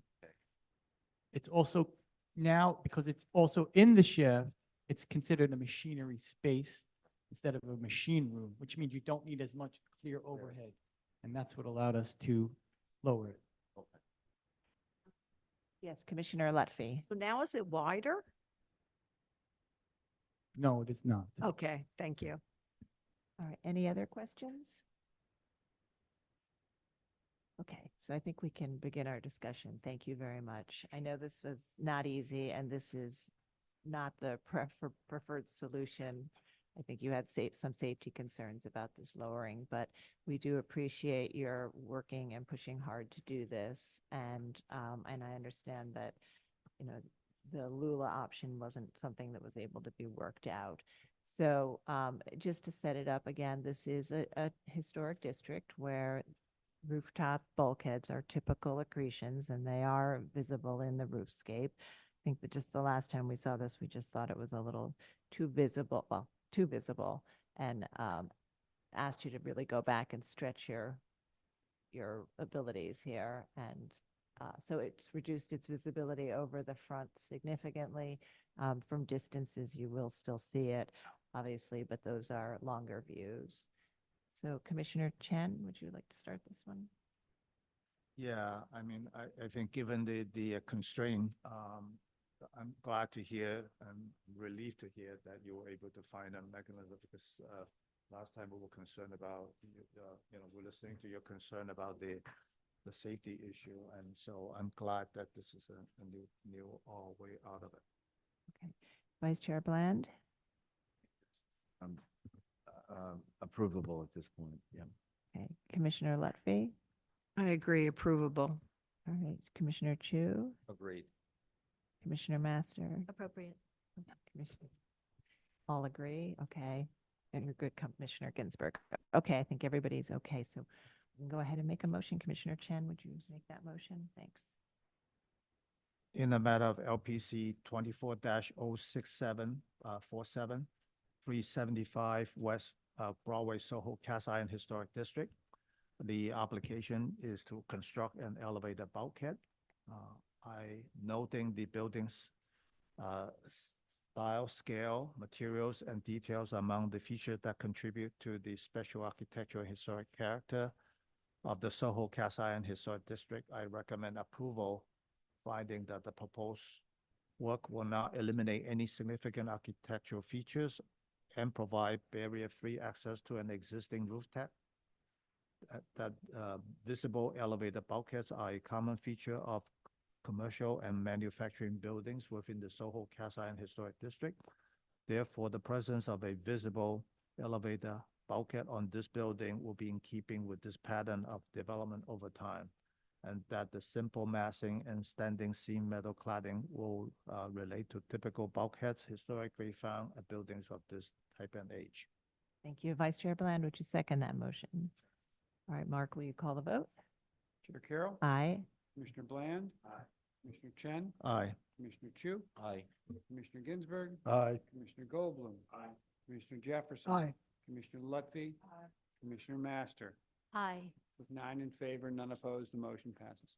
All right, so that's approved. Thank you very much. We'll move to the next item. I'm going to read the next two items in together as they are also being presented together.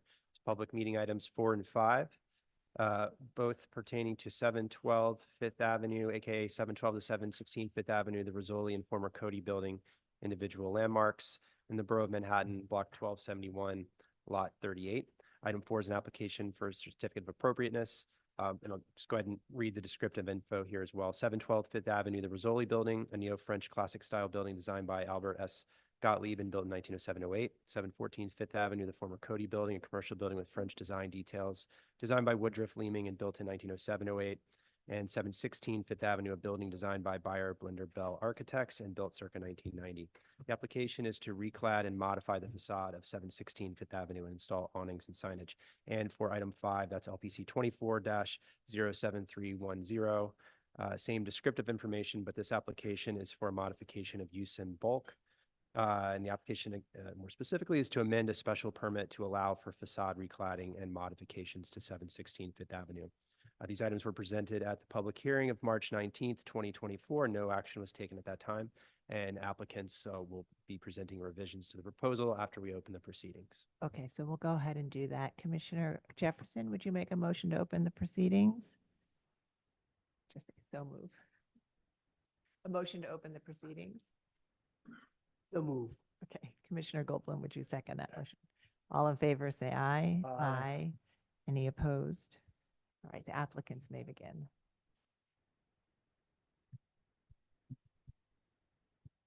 Yeah. I have a little more time between items, but Cass Stackelberg, Higgins, Grace Martin Partners. Good to see you all again. Joined by our project team, Valerie Campbell, who is part of the team, is actually out sick, but she's, I think, on via Zoom. So there may be questions because this is a sort of an intensive land use issue. There may be questions that she should certainly be answering. So when we presented this last month, there were, I think, a few commissioners who are here today who were not here.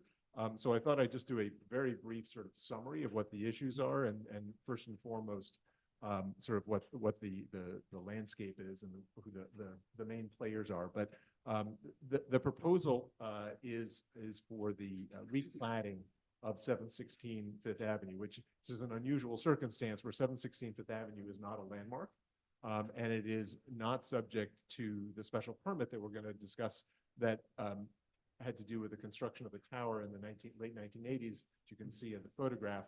The 74-711 and the special permit applied to the two individual landmarks at 712 and 714, the Rizzoli building on the left at 712 and the Cody building in the middle at 714. 716 Fifth Avenue is part of the construction of the overall site, but it is not a landmark. It is actually not subject to the 74-711 or 79, which required a harmonious relationship between the tower and the two landmarks. And so the proposal is to reclad 716.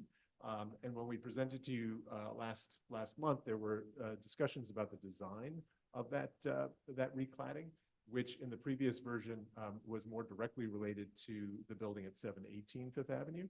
And subsequently, we've made some changes, which I think pick up on your comments, which were both that there should be a distinction between this new facade and 718 Fifth Avenue, but it should also speak a bit to 712 Fifth Avenue. So I think, as you'll see in the updated materials, I think we've accomplished both things and sort of thread the needle literally and figuratively. So just to remind everybody of the individual players in the 712 Fifth Avenue, which is the Rizzoli building built in 1908. This is an individual landmark. In 714 Fifth Avenue, which is the Cody building with the lilac windows, leak windows on the upper floors, also an individual landmark. And those were designated just prior to the development of the tower, which you can see behind it. They were subject to a special permit, which called for a harmonious relationship between the tower and the landmarks, and then of course all the other requirements that come with a special permit in terms of cyclical maintenance and first-class restoration to these two landmark buildings. 716 Fifth Avenue, which is the building in which we're talking about the area more today, is not a landmark. It was developed as part of an overall development of the site and was completed in 1990. And then just for context, 718 Fifth Avenue, which is the headquarters of Perry Winston, they have both sales and manufacturing or fabrication in that building and all back of house uses. That is separate and apart. It is not part of the overall site, and it's obviously not a landmark as well. So just these are the two landmark buildings: 712 Rizzoli building and 714 the Cody building, and then the site that we're talking about today at 716. Some historical images which we think are actually quite relevant. First of all, to show the tremendous amount of change that has happened just on these four lots between 712 and 718. I draw your attention to the photograph first on the upper right, upper left, which illustrates, this is a photo from 1910. So once the Rizzoli and Cody buildings had been constructed, they're on the far left margin of the photograph. But the corner building, which is 718, and the one directly next to it, 716, were part of an overall row house development. So these were two brownstone clad buildings designed by the same architect, constructed at the same time in the late 1880s, early 1890s, as part of an overall brownstone development. So there historically was actually a connection, which we think is interesting in terms of the materiality of the facades at 716 and 718. So these are 716 is this building and 718 is here. So the development spanned actually from 716 around the corner onto 56th Street. But these were brownstone fronted row houses that were developed at the same time.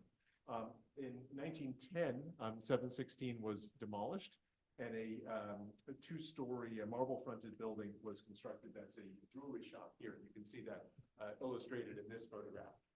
And from that time, there have been successive modifications to the building on that site. So in the 1930s, it was redeveloped, in the 19-teens, it was redeveloped for a bank building, which you see in the lower left photograph. And then again, in the 1930s, developed for a furniture showroom and reconstructed completely. So this building has had multiple facades within a span of about 130 years. So I think the two points here is that there has been a tremendous amount of change on that one lot in the composition of the other buildings. And as well, historically, 716 and 718, the two buildings that you can see in the upper left corner, historically actually had a relationship as part of the part of that early brownstone row house development. So just stepping back to the 1980s, the development of the site, these are two images from Metropolis magazine and the AIA journal, just showing the overall scale of the tower and its relationship to the two landmarks directly below, the special permit that was in place to allow for the transfer of air rights, the setback of the tower 50 feet, and then the development of 716 Fifth Avenue as part of that overall development. And in the documentation that was or the approvals that were issued by the commission at that time, there are a few things I think that we wanted to just point out. So in 1985, this notice of approval, I think the key finding in here is that 716, well, I'll read the whole quote. The commission found that the design of the new building includes the replacement of 716 Fifth Avenue with a structure which succeeds in retaining the scale and massing of the two adjacent landmark buildings, and which which maintains a facade in the same plane along Fifth Avenue. So the determination in looking at 716 was that the key factors were that it established or maintained the street wall of the buildings directly to the south, the landmark buildings directly to the south, but also that it maintained the scale and massing of the landmark building. So what is there today, as well as what is proposed, we believe meets both of those findings. And then secondarily, there was an update to that in 1987, which just speaks to design revisions and updates to 716, which were both sort of found to be consistent with the previous approval, but also finds 712, 714, and 716 as separate discrete structures, which indeed it does. This is an existing elevation of 712, 714, 716. Obviously, Harry Winston on the far right at 718 outside the scope of this proposal. And then the design updates here in elevation. So there are a few things to point out, and I'll start from the top down. So the cornice, and I'll show you a comparative elevation in just a moment, but the cornice now has been established so that there's a sort of more robust entablature, not dissimilar to the one smaller in scale, but not dissimilar to the one at 712. The individual window bays between the second, third, and fourth floors now have been recessed so that there's a vertical reading of those bays, but also now sort of a reading of piers, the three piers at the outer, the middle, and the left, middle, and right of the facade, so that there's a bit more texture and depth to the facade, but also more of a vertical reading. And then in addition, at the third and fourth floors, there are projecting sills. So there's a little bit more depth integrated into the overall facade, whereas the previous proposal was much more planar. And I'll show you side by side now. So on the left is what you saw last month, and on the right is that revision. And so some of the specific comments at the public hearing was really about establishing a vertical reading of this new facade, and there was a discussion from a handful of the commissioners about tying this building to 712 and maintaining a relationship to the building to the southernmost landmark, the Rizzoli building, and in particular, sort of emphasizing the verticality of the facade as it is done at 712. And you'll see this in renderings perhaps more clearly, but these side-by-side elevations, while showing some subtle changes, I think both accomplish a clear distinction between 716, this new facade, and the building to the north, but also tying it more closely to the landmarks to the south, and in particular as requested to 712. So these are comparative renderings, the previously proposed on the left and the current proposed. And so what you can begin to see here is that the recessing of these window bays, and it's a little muddy in here, but it's about a 3 or 4 inch recess, establishes these 3 vertical piers, not dissimilar to the piers on the much wider building at 712. Remembering this is a 2-bay wide lot, quite narrow compared to the 3-bay wide at 712, similar width at 714. So you get this vertical reading there. You also can see this more prominent entablature at the base of the cornice, which, although it's in shadow, is present at the top of 712. And then the projecting sills here at 716 differentiated from those at 718, but sort of more of a traditional reading of the masonry openings with these projecting sills. Some other renderings, so looking slightly north up Fifth Avenue. Again, hopefully you can see the depth that's established by recessing those window bays. We have some line drawings and rendered drawings that will illustrate that perhaps a bit more clearly. A view partially south, comparison of the two. And then maybe a detail, this perhaps is the clearest to see. On the right here, you can see this projecting entablature, which relates very nicely to the one at 712. And then the articulation of the sills and this recess, which creates a nice shadow line and establishes these 3 vertical piers across the facade, much in the same way as the building at 712. And then finally, just a straight-on view here. You can see the composition of the 2 landmark buildings to the south, and then the redesign of 716. Again, reminding the commissioners of the findings from the 1980s, which really were focused on establishing the scale and massing of this infill building in relation to the 2 adjacent landmarks, but also maintaining the street wall, which this does as well, but now integrating a bit more depth and texture to the overall composition to both distinguish it from the building to the right, but to also relate it to the building to the south, particularly to 712 with the verticality of the piers and the more sort of prominent cornice at the top of the building. Thank you. Any questions, commissioners? All right, Mark, do you want to sort of just do a quick overview of our jurisdiction here? I just want to remind the commissioners that this is an odd situation for us, but it's somehow typical also with special permits.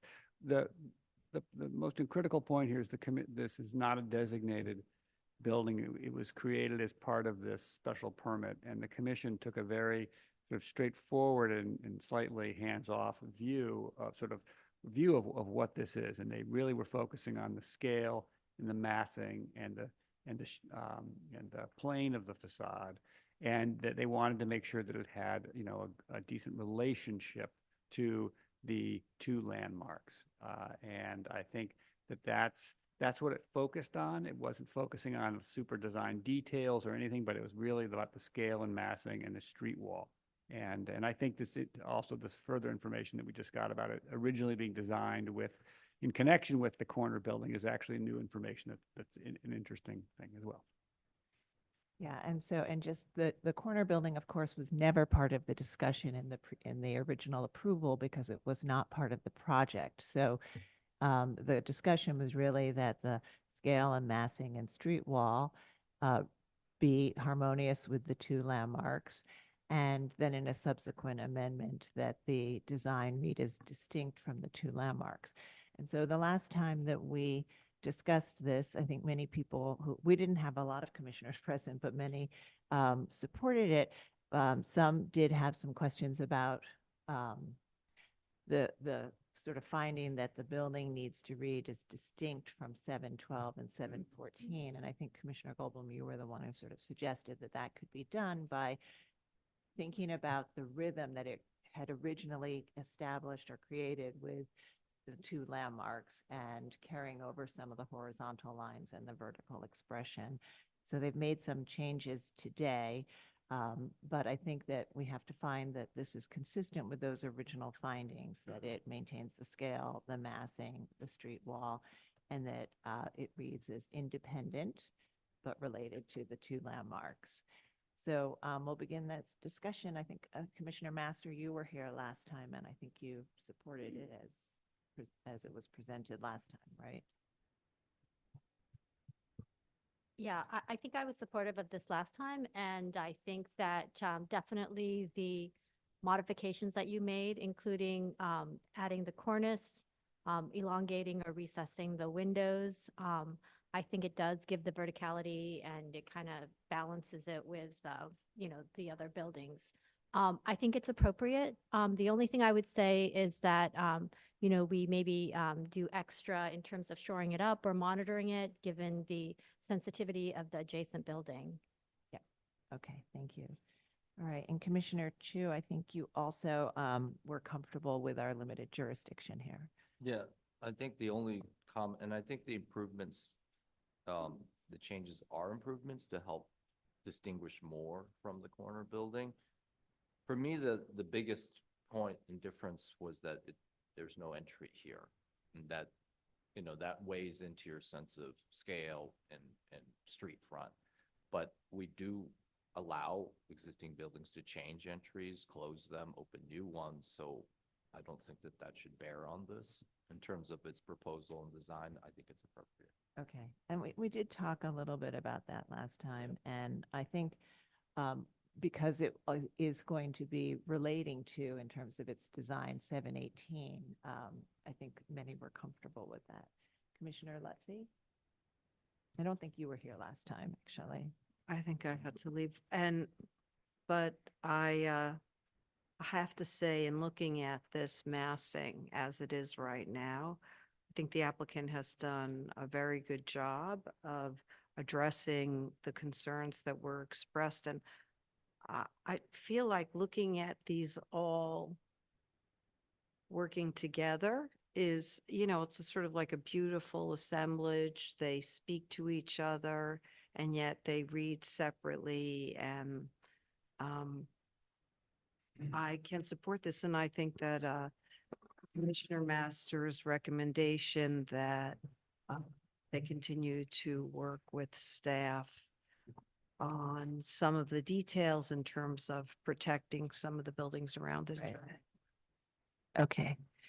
All right, and Vice Chair Pland is recused. Commissioner Chen, I think you were not here last time either, right? No, I wasn't here, and taking from a new look at it, I think that is I would not normally be, without knowing that the application is here, that to tell the difference. So I can deem this appropriate. Okay, and Commissioner Ginsburg, you were here for part of it, as I recall. Right. But not here for the discussion, yeah. But I think the changes are good and this is appropriate and approvable. Okay, Commissioner Goldblum. I agree. I think it's an improvement. The funny thing about it is, if you look at the renderings from a distance, Cass kind of struggled to say, hey, yeah, we really did make changes, even though you can't see them. So I think that could be telling. As somebody who makes renderings all the time, that's the kind of thing like, ooh, But I think that it could be perhaps addressed by adding some texture or detail to the spandrels, similar to the building, to 712. But I think generally it's pretty effective. Thinking about those renderings again, what was most effective for me was the introduction of the molding above the top windows to create the frieze. And if you look at those renderings, that really does pop the building out from its neighbor to the north effectively. So, and to a slightly less frequency with sills. So I think that it's certainly appropriate. I think that they would be well advised to look at adding a little bit of detail to the spandrels. Okay. And Commissioner Jefferson. It's a discrete building, and it complies with the idea that we have. And I think the vertical element works well. I think when you look at them both together with the same materiality, though, it's very odd, but it's appropriate. Okay. All right. Thank you all. So I think we can go ahead and approve this. And I think, just to sort of think through again, the sort of the balance between our jurisdiction here and looking at the composition of the four. Again, the 718 was never part of the project, but we did see that historically 716 and 718 were the same material. And so sort of having them now have a relationship, I think, doesn't distract from or detract from this building reading as separate and distinct from 712 and 714 on the other side. I think it still does that. And I think that the changes that that have been added, largely in response to Commissioner Goldblum's suggestion, have really helped to kind of enhance the ensemble, the sort of the relationship between the two landmarks and 716.